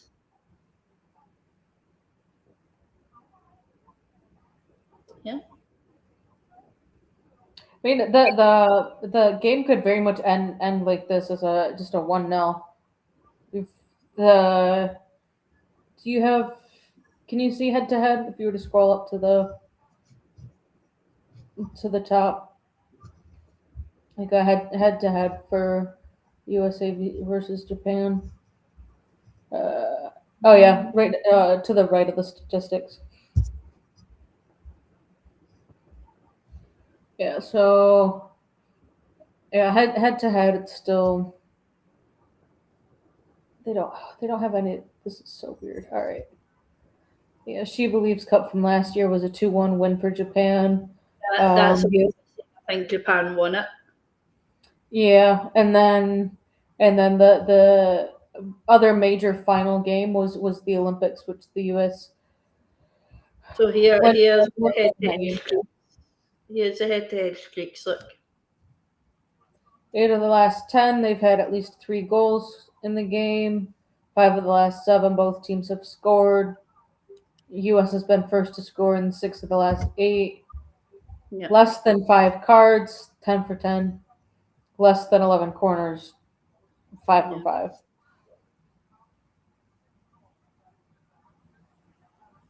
Yeah. And then obviously All here right. it had the streaks as well. USA have had 9, Japan have had 8. And no goals conceded, 8 of them. So it has. Japan have made two substitutions. Oh, have they? Are we back on then? 2 seconds. Yeah, just about. There we go. So yeah.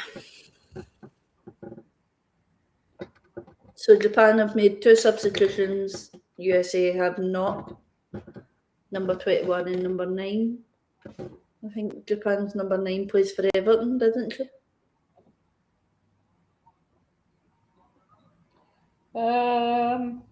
Yeah, I think she plays for Everton. I know. I'll go back on. Number 9. West Ham. Rico UK. Yeah. Number 9 and number 11. So who came on number 11? She plays for the Utah Royals. Yeah.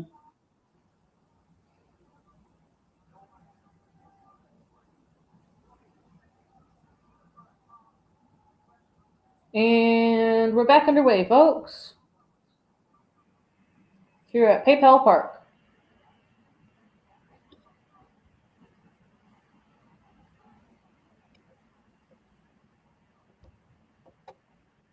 Let's see, in the last 5 games, the largest victories came five games ago. The U.S. versus Paraguay was a 6-0 win to the U.S., and Japan versus India was an 11-0 game to Japan. So it's not that, it's not that Japan can't score goals. What are you doing making a mistake like that? Is that Yasmin Ryan? Is that who's on the pitch? What was that? USA? Wesley. Wait. Wesley. I don't know. I am unaware of you, Wesley. You are a center back. All right. USA have made no changes. No, I just don't know all of these players for the US. Japan have made 2 changes. USA have made none.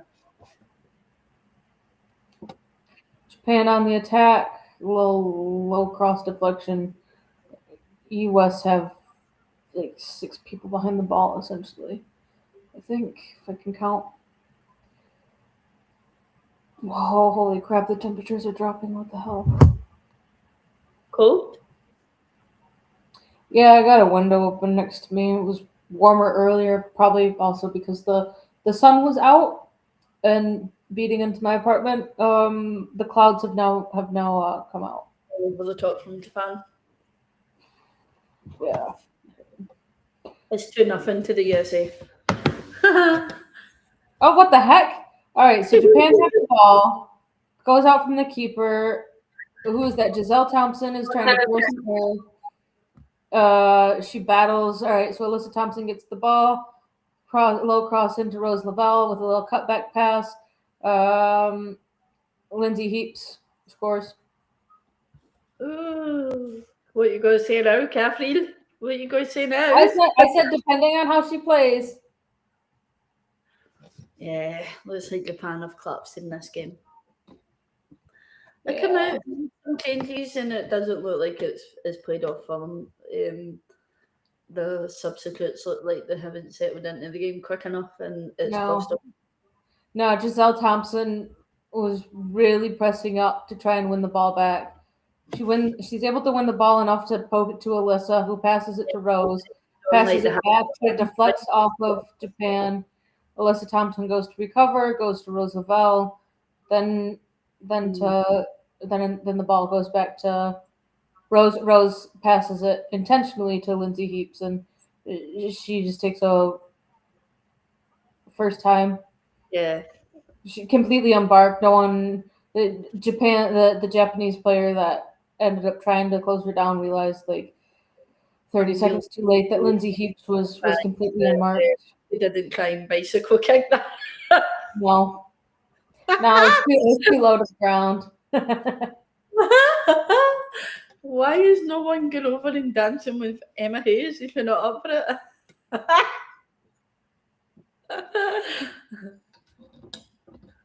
Yeah, that's a huge mistake by Japan. Yeah. That's a foul. Ref's not going to call that? No, ref does call that. Oh. One of the Japanese players literally throws to stay on her feet to get that out, but obviously she doesn't kick it far enough that it goes straight back to the USA, and Alyssa Thompson cuts it back. You want to know what I think would be beneficial for Alyssa Thompson to do? Yeah. Match her sister's hairstyle, the bubble braid.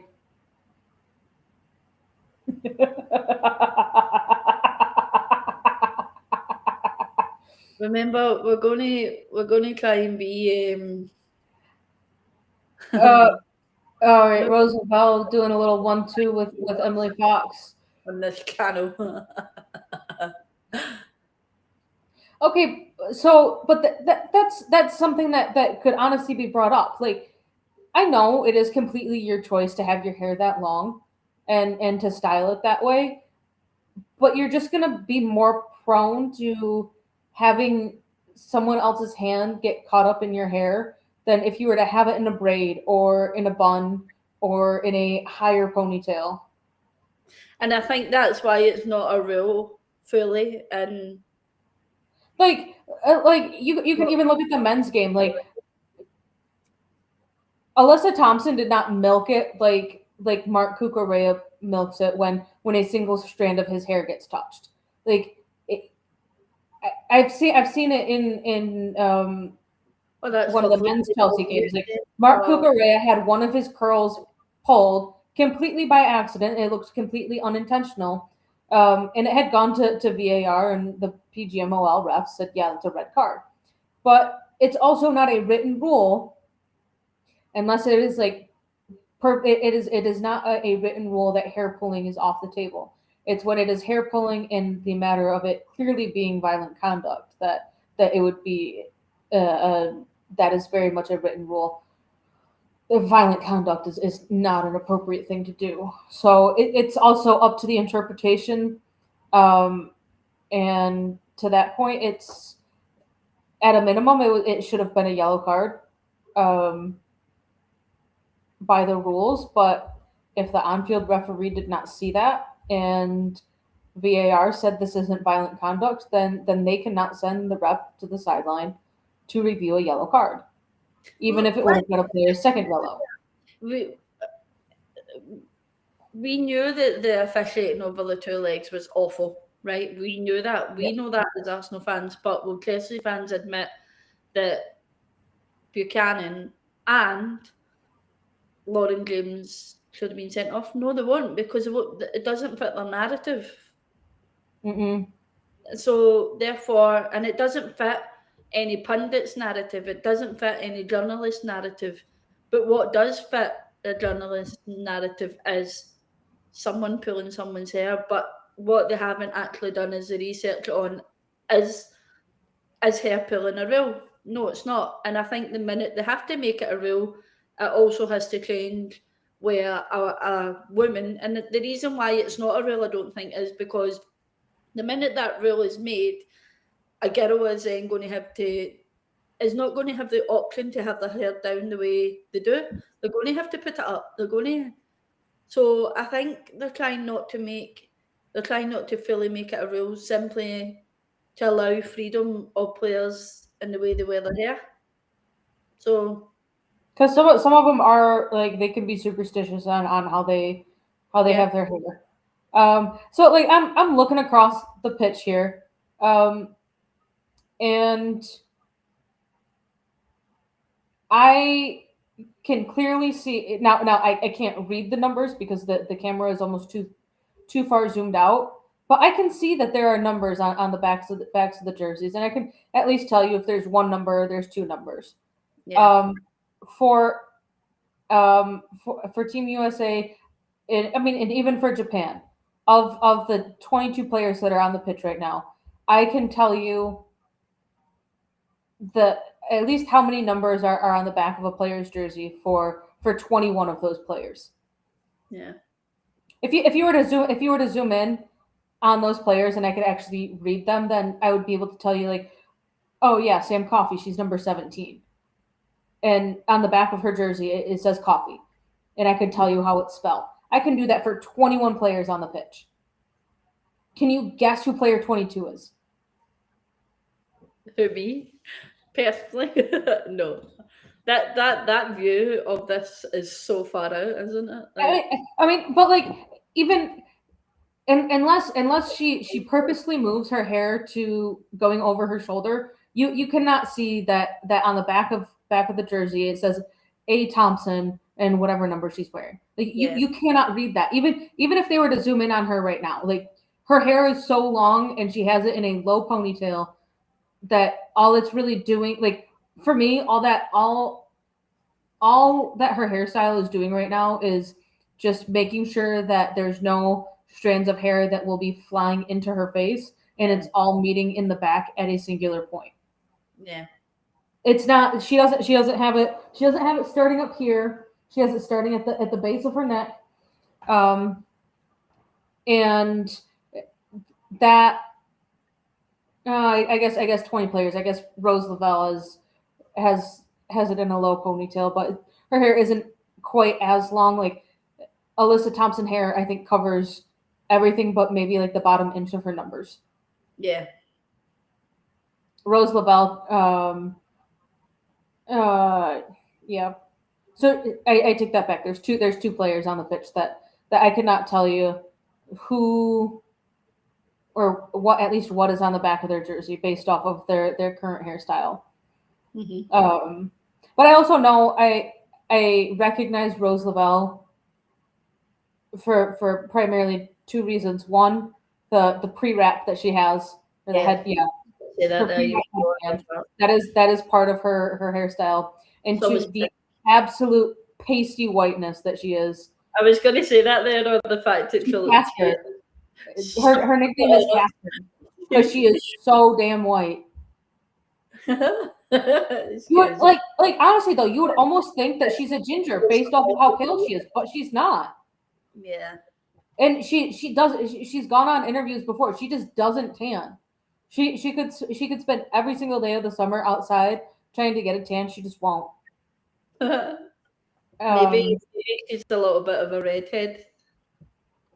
Yeah. So, you know, Right, Emma Hayes, it's time to bring Emily Fox off because she's clearly very tired. I think Fox will be coming off around the 65-minute mark. Well, we're at 55, so 10 more minutes out of them. Yeah. Or USA for me. or honestly, what I could be seeing is Emily Fox playing in the 90 here and then playing maybe another 30 minutes over the next two games. Is this what? Let me see. Whose badge is that in the background? The San Jose Earthquakes. Oh, right. That is the one thing that I've noticed about Emma Hayes is that during these, like even during the She Believes Cup, during these other international windows that are happening mid-season, is she's not playing a lot of players both games full 90s. Yeah. And I think maybe the US make a mistake, Japan deflection out for a corner. And maybe the only players that will end up playing a full two or three full 90s, depending on the window, is going to be the keeper. Yeah. Yeah. All right. So Claudia Dickey passes it out to Naomi Girma. Naomi Girma makes a mistake and passes it right to Japan. To be switched over. Like Canada earlier on, they pulled about 8 players off and put 8 fresh players on when Olivia Smith came on. So it looks like Japan are going to make 2 changes here. Not quite yet. They are incoming here soon. Or they're going to make 3 changes. There's 3 ready to go. And yet the USA are still to make a change. I think the players that probably should be coming off now, or soon for Team USA, or Team USA is Canada, or not Canada, is the Olympics, damn. The US team, it should be Emily Fox, it should be Naomi Girma, it should be Alyssa Thompson, and should be Sam Coffey. And Lindsay Hughes. Done better there with that chance. They're making 4 changes.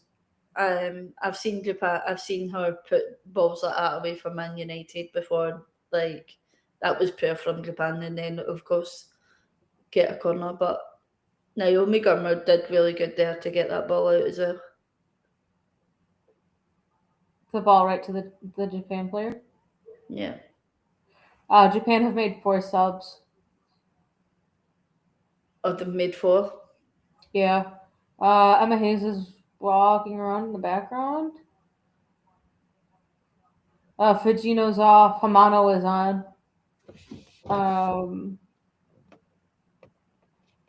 Who's on the bench for USA? Is Johannes? A lot of players. Lily Johannes is, I think, the only European-based player that's on the bench. Yeah, lineups. Sorry, and PTJ, but we're not going to see a keeper sub. Emily Sams is someone that I would have liked at Arsenal. She was with Orlando, and then now she's at Angel City. That was a Yeah. decent transfer. Lily Reel can come on. All right, so you could do Emily Sams for Germa, Lily Reel for Emily Fox, Lily Johannes. You could probably bring on for Lindsay Heaps. Oh, it's Um, 2-1, 2-1. Japan have put one back.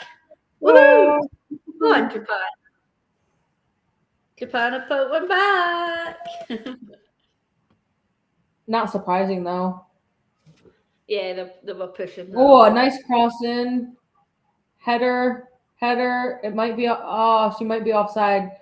Okay, honestly, you probably have one of the based off of the average height, one of the shortest teams that you're playing, and you let 3 headers and one of them being a headed goal.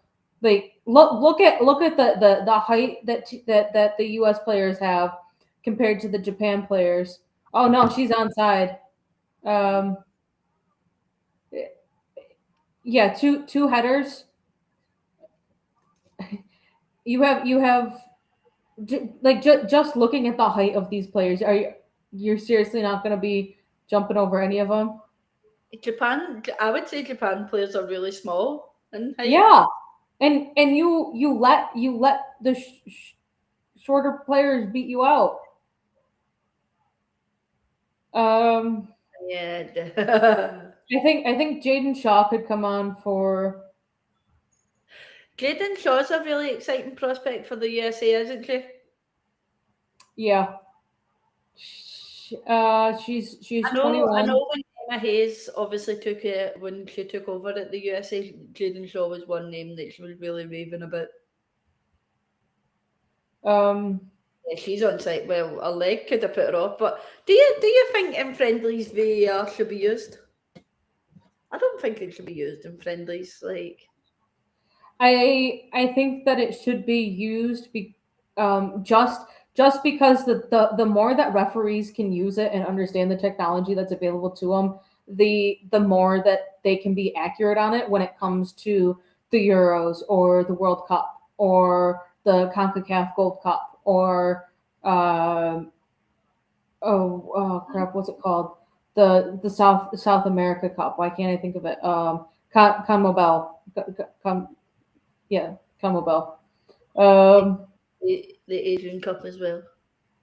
Yeah, Asia Cup. Like I think the more that they get used to the technology that they have available to them, the better results and maybe the quicker results that they could get. All right, so 2022. So Jaden Shaw joined San Diego in 2022. She was 18. So I think really since the Go on, 22 go on. the Oh, she fumbled. yeah, I think really since the 2022 season, there have been a lot more players in the NWSL that are coming in at the age of 18 and completely bypassing the college career path. Yeah. Rose Lavelle, Wilson, cutback cross, keeper save, keeper punch out for a corner. Um, putting on my Arsenal hat. Um, I would not say no to Jaden Shaw. Yeah. And she plays on the Yona side of her. No, she might have played under him briefly in 2024. She played 19 games for North Carolina in 25, and then went to Gotham. Also in 2025, she played 12 games for them.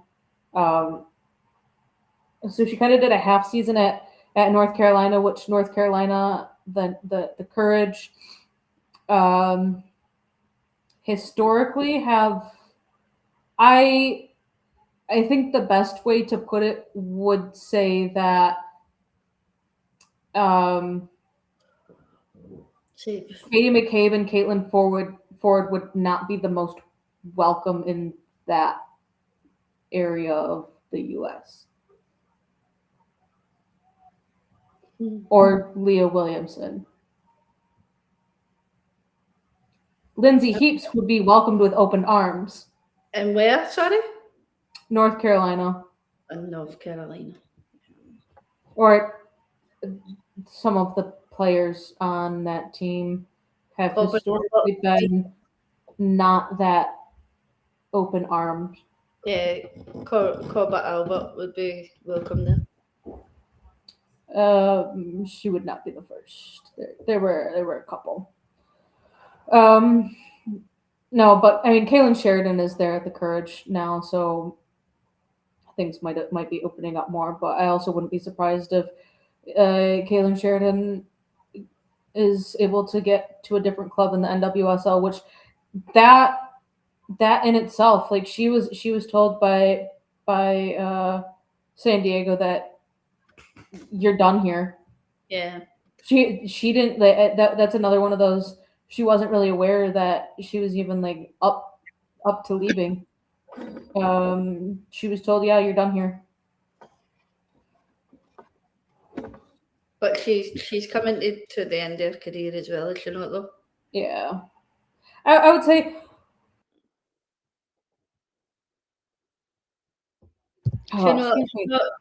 She not stopped for Canada International as well? Is she still playing internationally? Sophia Wilson just came off along with someone else. I think she's still playing. I am gonna look. I don't think she's doing or it. did she hang up her boots? Oh, Giselle Thompson is off, and so is Trinity Rodman and Sophia Wilson. Kaylin.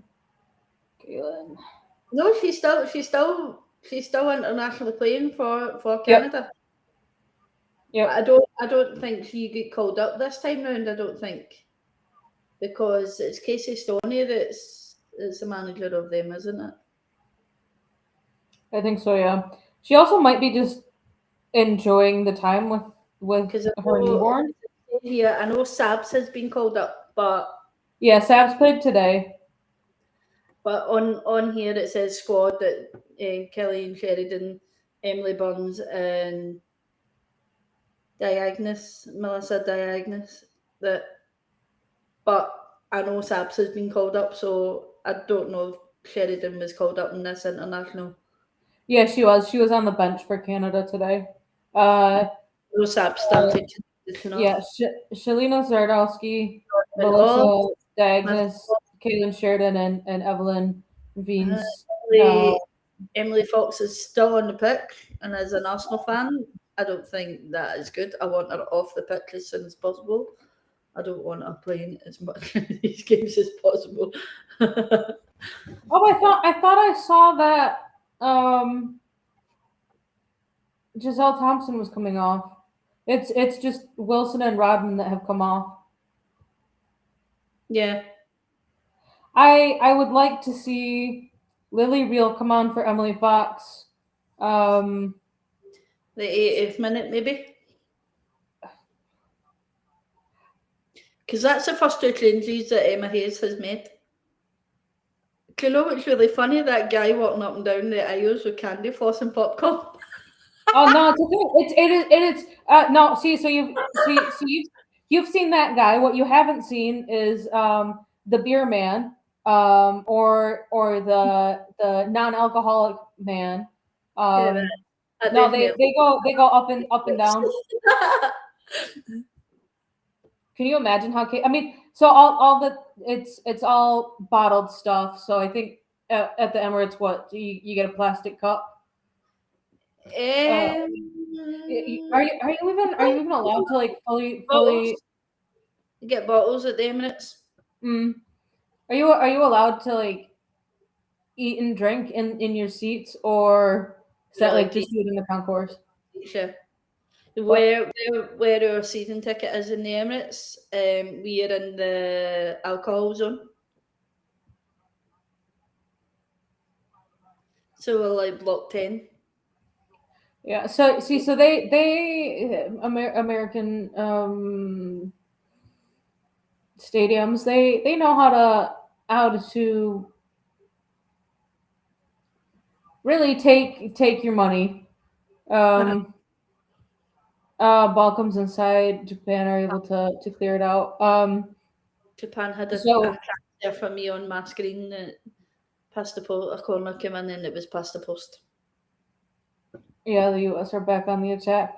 They know it's more about convenience than anything, and they know that if you're watching any sporting event, you aren't really going to want to get up and leave unless you like have to go to the bathroom type situation, Yeah. or if you want like something other than a hot dog, popcorn, um, candy floss as you call it, or beer and waters, kind of how it is.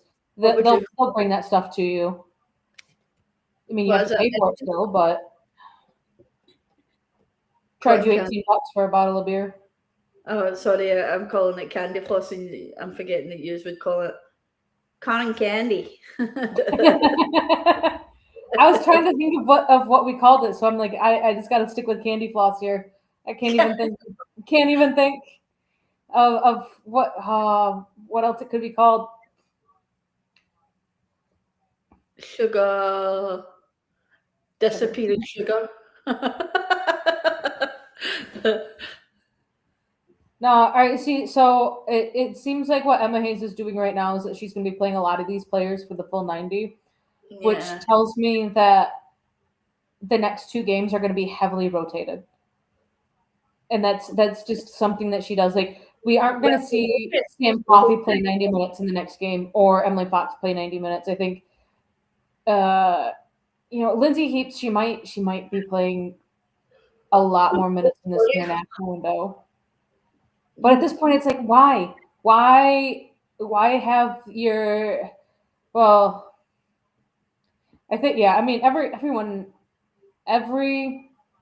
European player on the pitch right now is I think, in at least two competitions right now.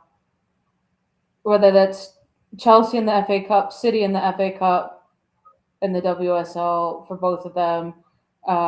Lyon have the Champions League and their domestic. Arsenal have the domestic and Champions League. United. I mean, I think is Miyazawa off? She might be off, but of the if you look at it at the top 3 to 4 teams across the top 5 leagues, which is really I'm on a throw in for the U.S. right now. Oh my god, the brown puffer coat with the darker brown pants, the wide leg pants, and then like the leather brown boots, just walking in the background. Oh my god! Was it Emma Hayes? Yeah. I mean, it's not. Did she get dressed in the dark? Hold on, let me look this up. She get dressed in the dark. San Jose. It might be starting to rain on the pitch right now. And I'll give her that. It is a little bit chilly in San Jose, California right now. The feels like temperature there is just about the feels like temperature that it is in Michigan. Come on, Emma Hayes should be used to it. She was a manager in England, for God's sake. Yeah. What is this show? Who are you? I'm getting really tired. Well, we aren't going to be hanging around long here after the fact. 12 for me here in the UK. 7:10 for me.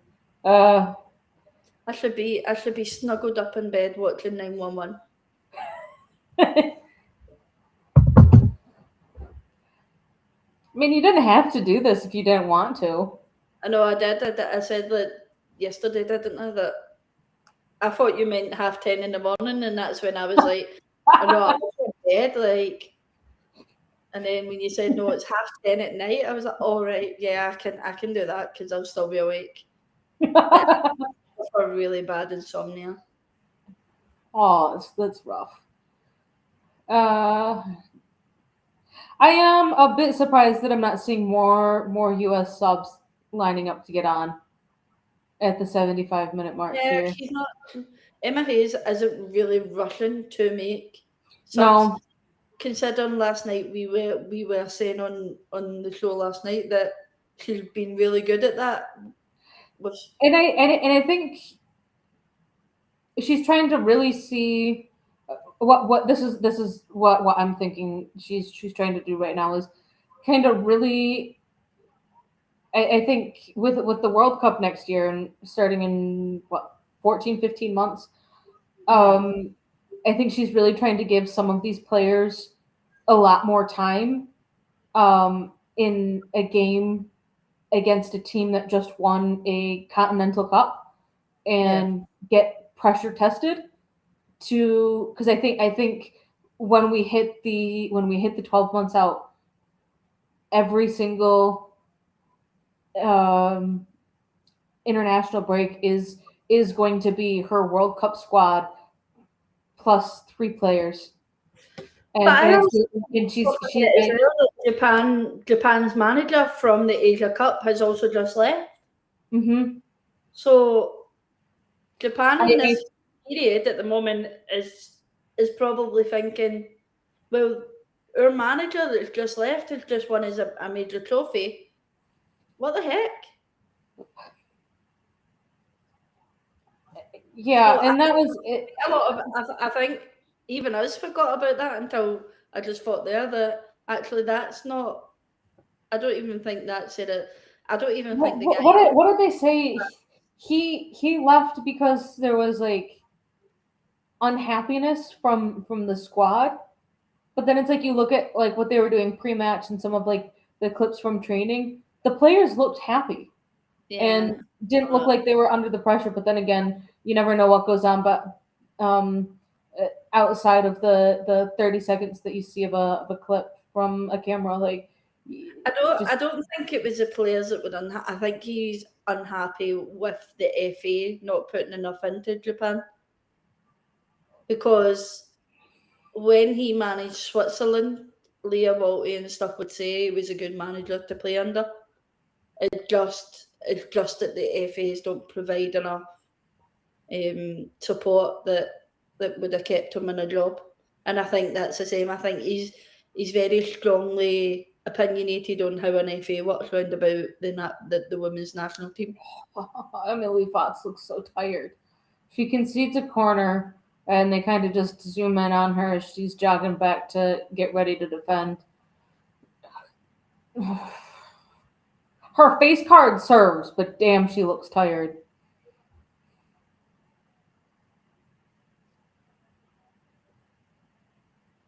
She's not giving up space to Japan here.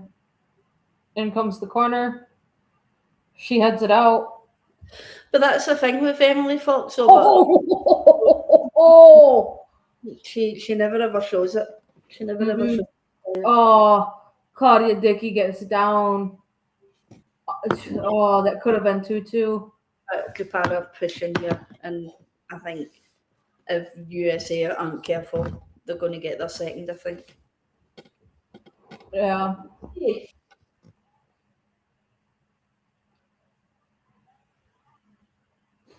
What are you doing? You're running up and down the stairs. Stop sleeping. Come. Misty. She's so hyper at this time of night. Come. Japan are making another substitution. Misty. Japan have made another substitution. That's 7 on the night. Oh, that was right. Yeah. That was right down the throat of the goalkeeper. That's a good save.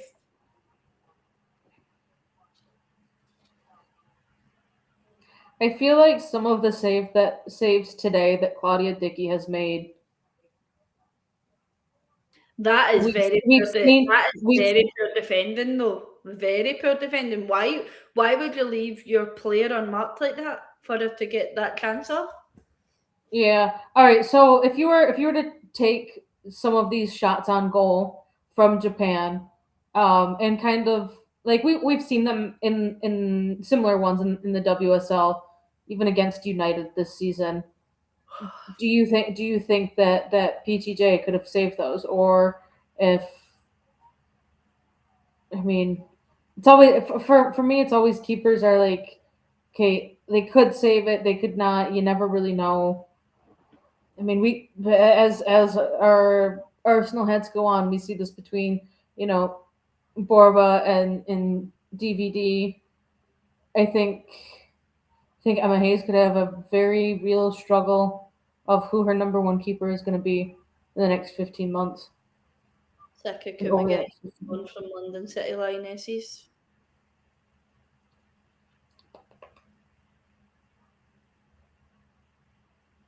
Please come on for Japan.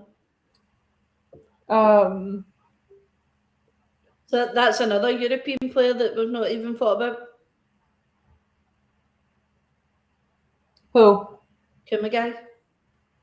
Mm, Who won? Japan have a lot of the Japan internationals seem to play in the WSL, but we really only like hear about like Miwazawa, Yamashita, Fujino, kind of, Yeah. but the big one being Hasegawa. But then, I mean, you look at the players, um, and where they play. I mean, there's West Ham, there's London City. I think there's a Villa thrown in there as well. Like it seems that if you aren't playing in Japan, you're playing in the WSL.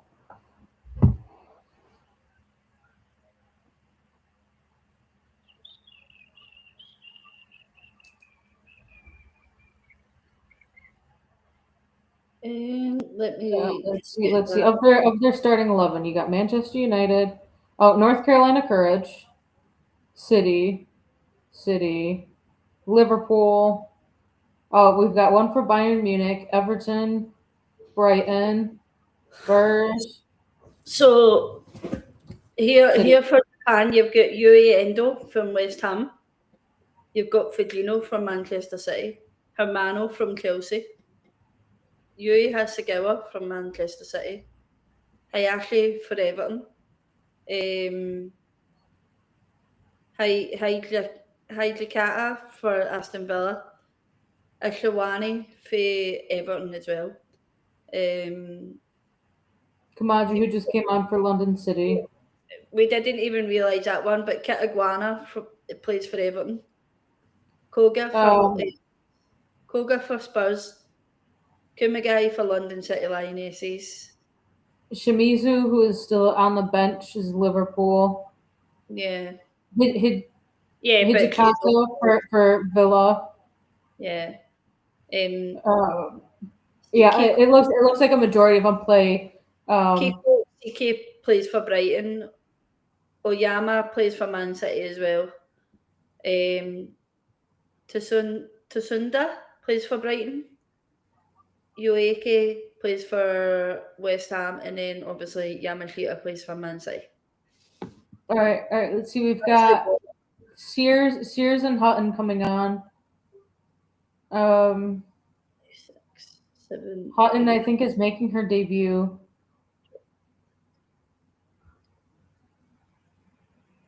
Emma Sears, It's from Japan that plays. attacker, and That's Claire Hutton is a midfielder. Oh wait, no, Claire Hutton is not making her debut. She played in 4 other games. Alyssa Thompson and Lindsay Heaps are coming off. Sorry, I had to get it in there at least once. She's not been shit tonight, is she? She's No, she's not. got Japan player down with injury. Looks like to the head. Hutton is on, and Sears is on. And yeah, so they've changed out their attackers. The U.S. has changed out their attackers. And Emily Fox is still on the pitch. Oh, Emma Hayes, what are you doing to us? Emma, are you trying to sabotage Arsenal because you know they're the only team still in the Champions League?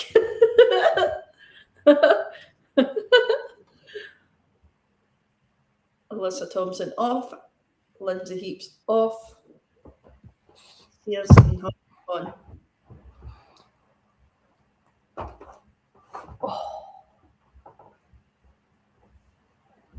And Japan are making another substitution.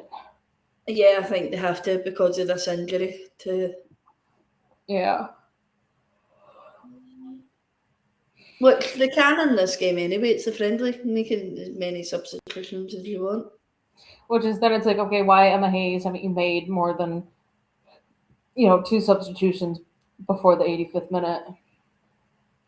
She's now made 4. It's which not still isn't that that many.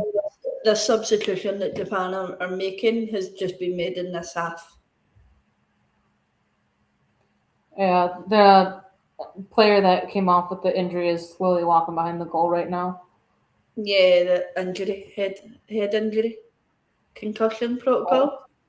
Yeah, she's not very stable on her feet when they did the. Yeah, all right. Unrelated to both of the current teams that are playing. She plays for Liverpool. Hannah Hampton. Yeah. Do you think she's staying at Chelsea? Yeah, she's one of the ones that has said that she'll sign a new contract. From what I believe, Hannah Hampton is one of the ones that wants to sign a new contract, and Sam Kerr and Millie Bright are the ones that said no, not signing new contracts for. Do you think that England will only play her in these 2 World Cup qualifier games, or will they play Anna Morehouse, or who's the third keeper? Definitely not. Serena. I think Anna Morehouse has a good chance to play against Finland. Yeah, probably but Anna Morehouse hasn't really had the experience at England. If anything, if she's looking for the experience, she's going to play Ellie Roebuck. But I think if you look at Ellie Roebuck's performance with Aston Villa recently, I wouldn't say she's one of the best goalkeepers at the moment. I think I think Anna Morehouse has a better shout to be playing based off of current performance than Ellie Roebuck. But then again, Orlando have only played. I'm double checking this. The thing is, right, Ellie Roebuck hasn't been the same, obviously, since whatever illness that she had come down with. She hasn't really been the same player. I know what she suffered from was, I think it was something along the lines of a stroke. That obviously affects the brain, so she's not going to be the same person. Thinking wise, so I wouldn't. And I think the downfall of Ellie Roebuck was going to Barcelona, thinking that she was going to be their number 1 goalkeeper, when I think in Ellie Roebuck's mind that was a really bad decision to make. That ball was definitely out. How that ball get kept in and not flagged down for a goal kick is beyond me.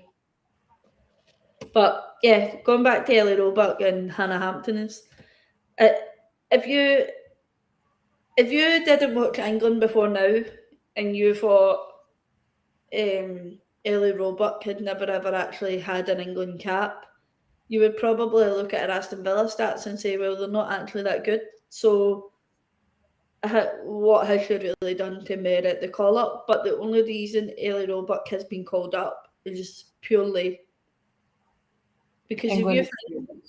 Ellie Roebuck was number 1 before Mary Earps was number 1. So, I think Ellie's stats now don't really cover what she used to be like. Mm-hmm. So it is, but definitely not. It was for me. It was always Yui Hasegawa just came off and at the start of stoppage time. Um, the Ellie Roebuck move to Barcelona always puzzled me because she made the move from City to Barcelona after not having played for City for quite some time. Yeah. And it was like Barcelona and their expectations for their players. I'm not saying that cities weren't high, but for me, it was weird that it was an odd move. I will put it that way. Whether she was expecting to be the number one keeper after Sandra Panos went to Mexico, Yeah. or not, whether having not played for so long for City, it puzzled me that I don't want to say that Barcelona were considering her, but if it was on a free transfer, it might have just been let me offer myself up to the club. Let's face it, there's only one other reason that somebody would think going to Barcelona would benefit their career, and that's money wise. If she was offered a good pay package at Barcelona, then yeah, you're going to go. But I don't think I it don't was. know, considering the overhaul that Barcelona has had to make in the um, last summer, which was including letting Ellie Roebuck go and terminating her contract Yeah, because of their financial unwell-being, if you want so to speak. It's again one of those shocking things. I mean, player salaries, if you know how to look and where to look, they are public knowledge. It is it's a business. I yeah, mean, you have to think these clubs. They are professional athletes, but they are businesses, and businesses get audited, and most companies financial audits do get made to be public knowledge. And back when last season, I was looking at the Manchester United financials because they were one of the biggest clubs that was in one of the largest financial deficits. And I looked at the documents, and it was over 200 pages, and I was trying to string through and look through some of these higher level summary pages. They on these audit forms, you have to list out like your top 5 earners by uh, your board of directors, by your men's team, by your women's team, by your support staff. Like you list out like your top 5 earners. The wages that the likes of Aitana Bonmati are on, she's I think well over 1.25 million euros a year. I think Alexia Putellas is just over a million. yeah, And then um, so you take the Barcelona top 2 earners, and then you take the Arsenal top 5 earners, and the Arsenal top 5 I think just eke out over the top 2 Barcelona earners, yeah, because it's almost like Barcelona are a club that are wanting to reward longevity, and sometimes that longevity is um, it does come with those high performances. Um, Full time is about to be called here,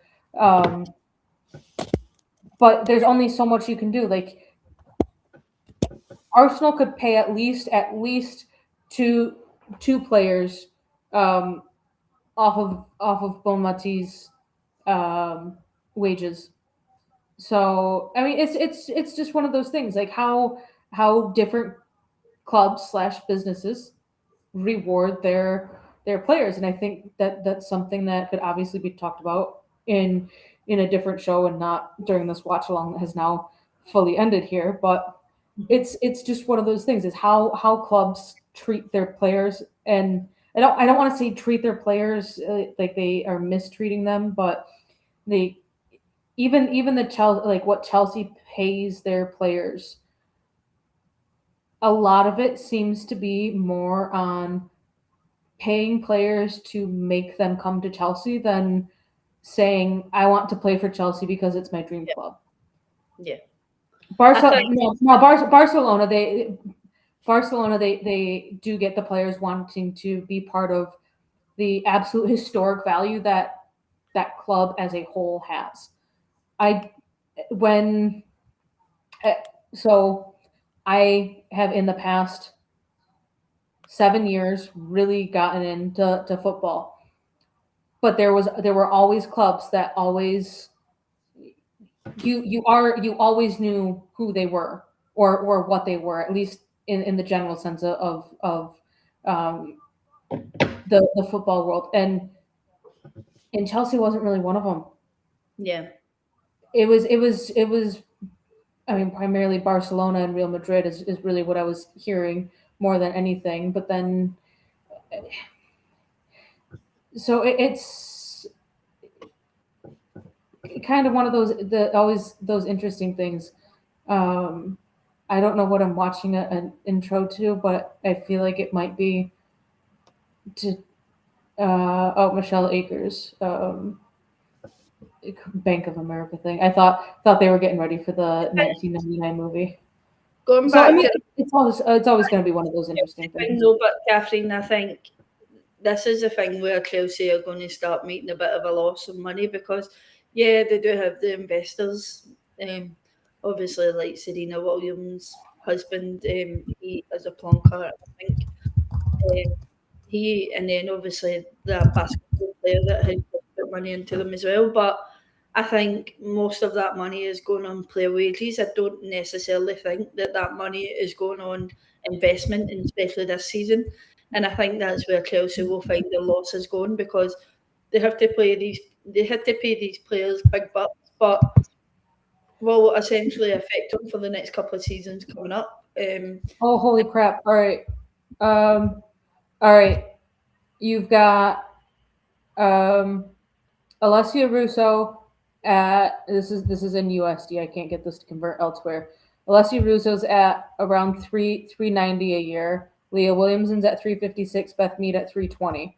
Those are the top four. Alyssa Thompson 926. Sam Kerr 398. Kira Walsh 356. Yeah. She is paid the same as Lucy Bronze. Even Naomi Girma, she's on 350. There's 349. 349 is she gets paid more than Beth Mead. Yeah. So I don't even want to look up the Barcelona stuff, because I know that's absolutely astronomical. That's crazy. I'm gonna see if I can find them real quick. But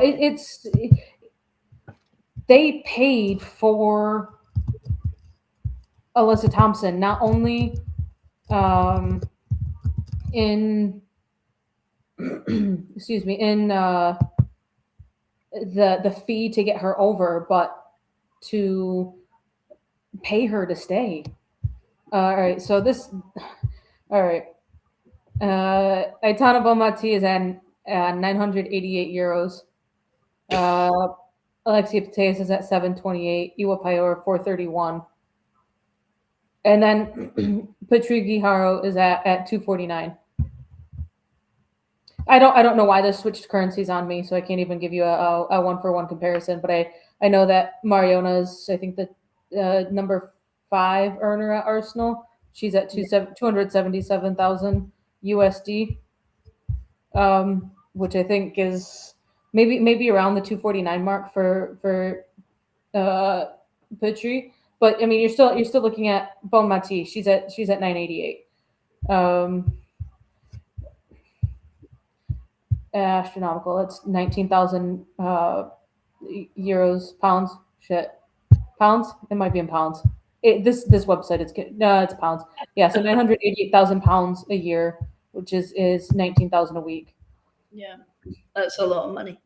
But then you're like, okay, well, we're rewarding her for her longevity at the company. She's been here for 10 years, and then she's also won the most individual prestigious award out there 3 times in a row. So you also have to reward strong performances, I guess, is the best way to like put it in corporate terms. Yeah. So, and that's nothing on like Alessia Russo, not saying that she's not performing well, or Leah Williamson, or I mean Kim Little. She wasn't even breaking into the top 5. Like, Listen, Leah Williamson can't be asked to show up for Arsenal. Then she should have been getting any paid any more higher than Kim Little was. Yeah, let's see. I'm gonna see if I can. Yeah, I don't see England paying our wages that much, do we? No. So, yeah. Let's see. Arsenal. Let's see if this is gonna get me. Kim Little. All right, got it. It's converted to pounds. Alessia Russo is at 286 a year. Let's see. Kim Little was reportedly at 104, level on salary with McCabe, Kyra Cooney Cross, Latu Wubamoy, and Laia Padina. 1, 2, 3, 4, 5, 6, 7, 8, 9, 10, 11. 11, and there's 4 players that are rumored to be on the same wage. Yeah. In that 11th spot, essentially. Mm-hmm. Jenna Neiswanger was making a pretty penny. Jesus Christ. On a bench. And not even making the bench half the time. No wonder she wasn't bothered that she wasn't making the bench. Yeah, Emily Fox is up there.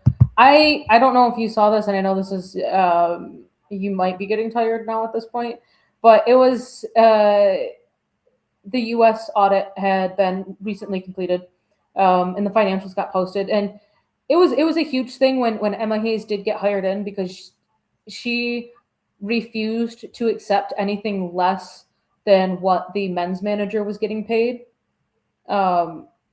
which I think is like 1.5 a year. Well, let's face it, Emma Hayes probably has won more as a manager than the men's USA manager.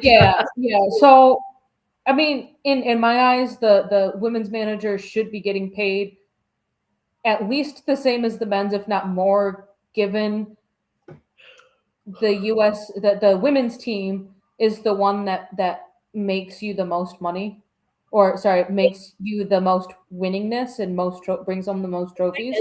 The USA has always been one to try and push the fair wage between women and men, though. So at least in the football world, yes. yeah. So there's He's went over and said, you know what, I'm not getting paid less than your men is getting paid, so don't offer me. Yeah, so they had Potch on there. He's the top guy, and then Emma Hayes, and then Greg Bertholder. He's the guy who Potch had replaced, and then it starts going down on the players, and I believe Emily Fox gets more than Lindsay Heaps. I'd have to refine that. I don't think I saved it in a bookmark, but I think I seen that on X a couple of weeks ago. Yeah, where a few Arsenal fans had said, let's face it, Emily Fox is making a pretty penny out there, so definitely. Right. Deservedly so, in my opinion. I might have sent it to you. You might have sent it to me, and amongst everything else that you sent to me. I send you a lot of stuff, and I feel bad that I send you a lot of stuff, but I also feel like you would be one to tell me, like, dude, stop. I think we do it to each other just as much as one another, so it's definitely fine. I can sometimes tell when you're on different accounts. Yeah, it's hard controlling 3 accounts. Oh my god, I can't find it. I have my own. I have the Arsenal Women's Chat Show one to control, and then I have the women's football chat show want to control. And bearing in mind that I also have an Instagram page to run for the Arsenal Women's Chat Show. I also have a TikTok to run for the Arsenal Women's Chat Show. And and my mum Right. just texted me saying she was in a fight tonight. Your mom was? Yeah. Did she get arrested?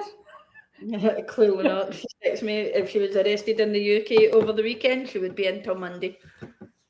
Trying to.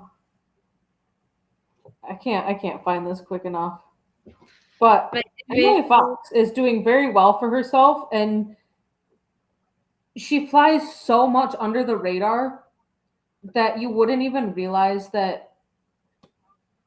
Like, for me, she's so underrated. Like, yeah, when you think of the you ask really anyone else, and they say who's the best right back in the world right now, they're gonna say Lucy Bronze. That's kind of like the only name that people seem to know as playing a right back. But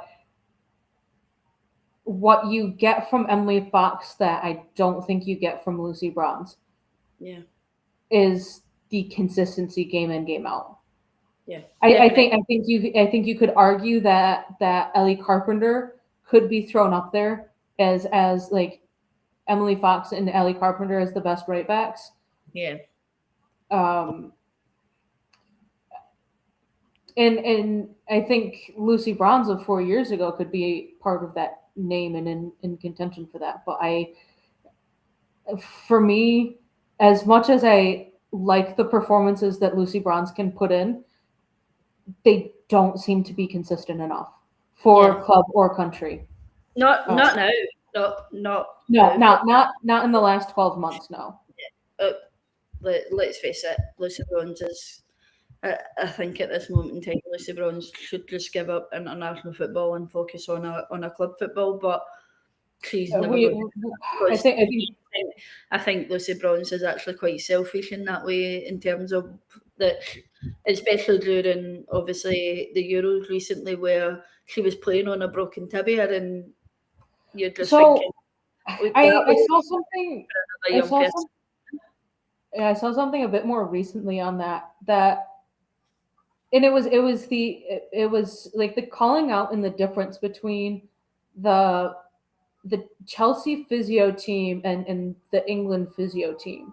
Yeah. And that, like, it was brought to the club's attention that, hey, something doesn't feel right and I need to get this checked out. Yeah.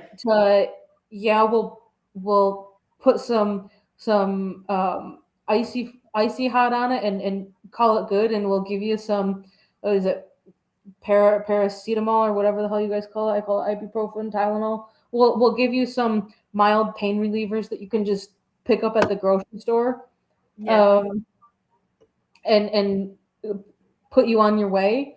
And then, England physios, hey, I have a problem, and it's, well, let's take a look at it. And oh, well, shit, you've been playing on this. It looks like you broke it, and it has started to heal incorrectly.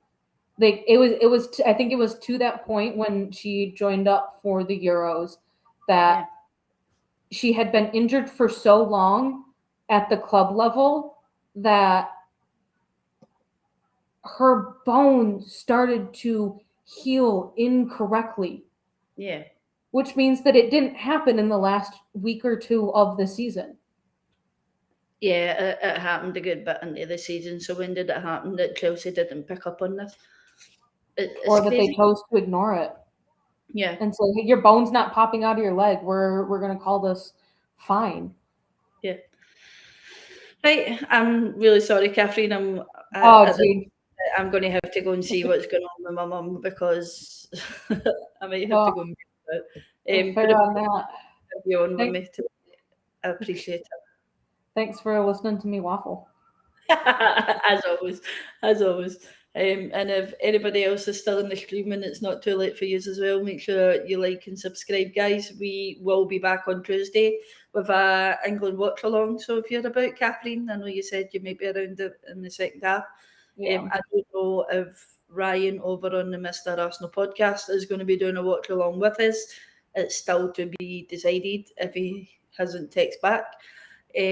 So we'll be around anyway. We'll either be on this channel or we'll be on the Arsenal Women's Chat Show on a watch along for the England v Spain game. So yeah, thank you very much for coming on tonight. And everybody that was in the comments, I know there wasn't very much because it was probably too late for some people. So yeah, we'll see you on Tuesday, and thank you very much. Have a good one. Bye.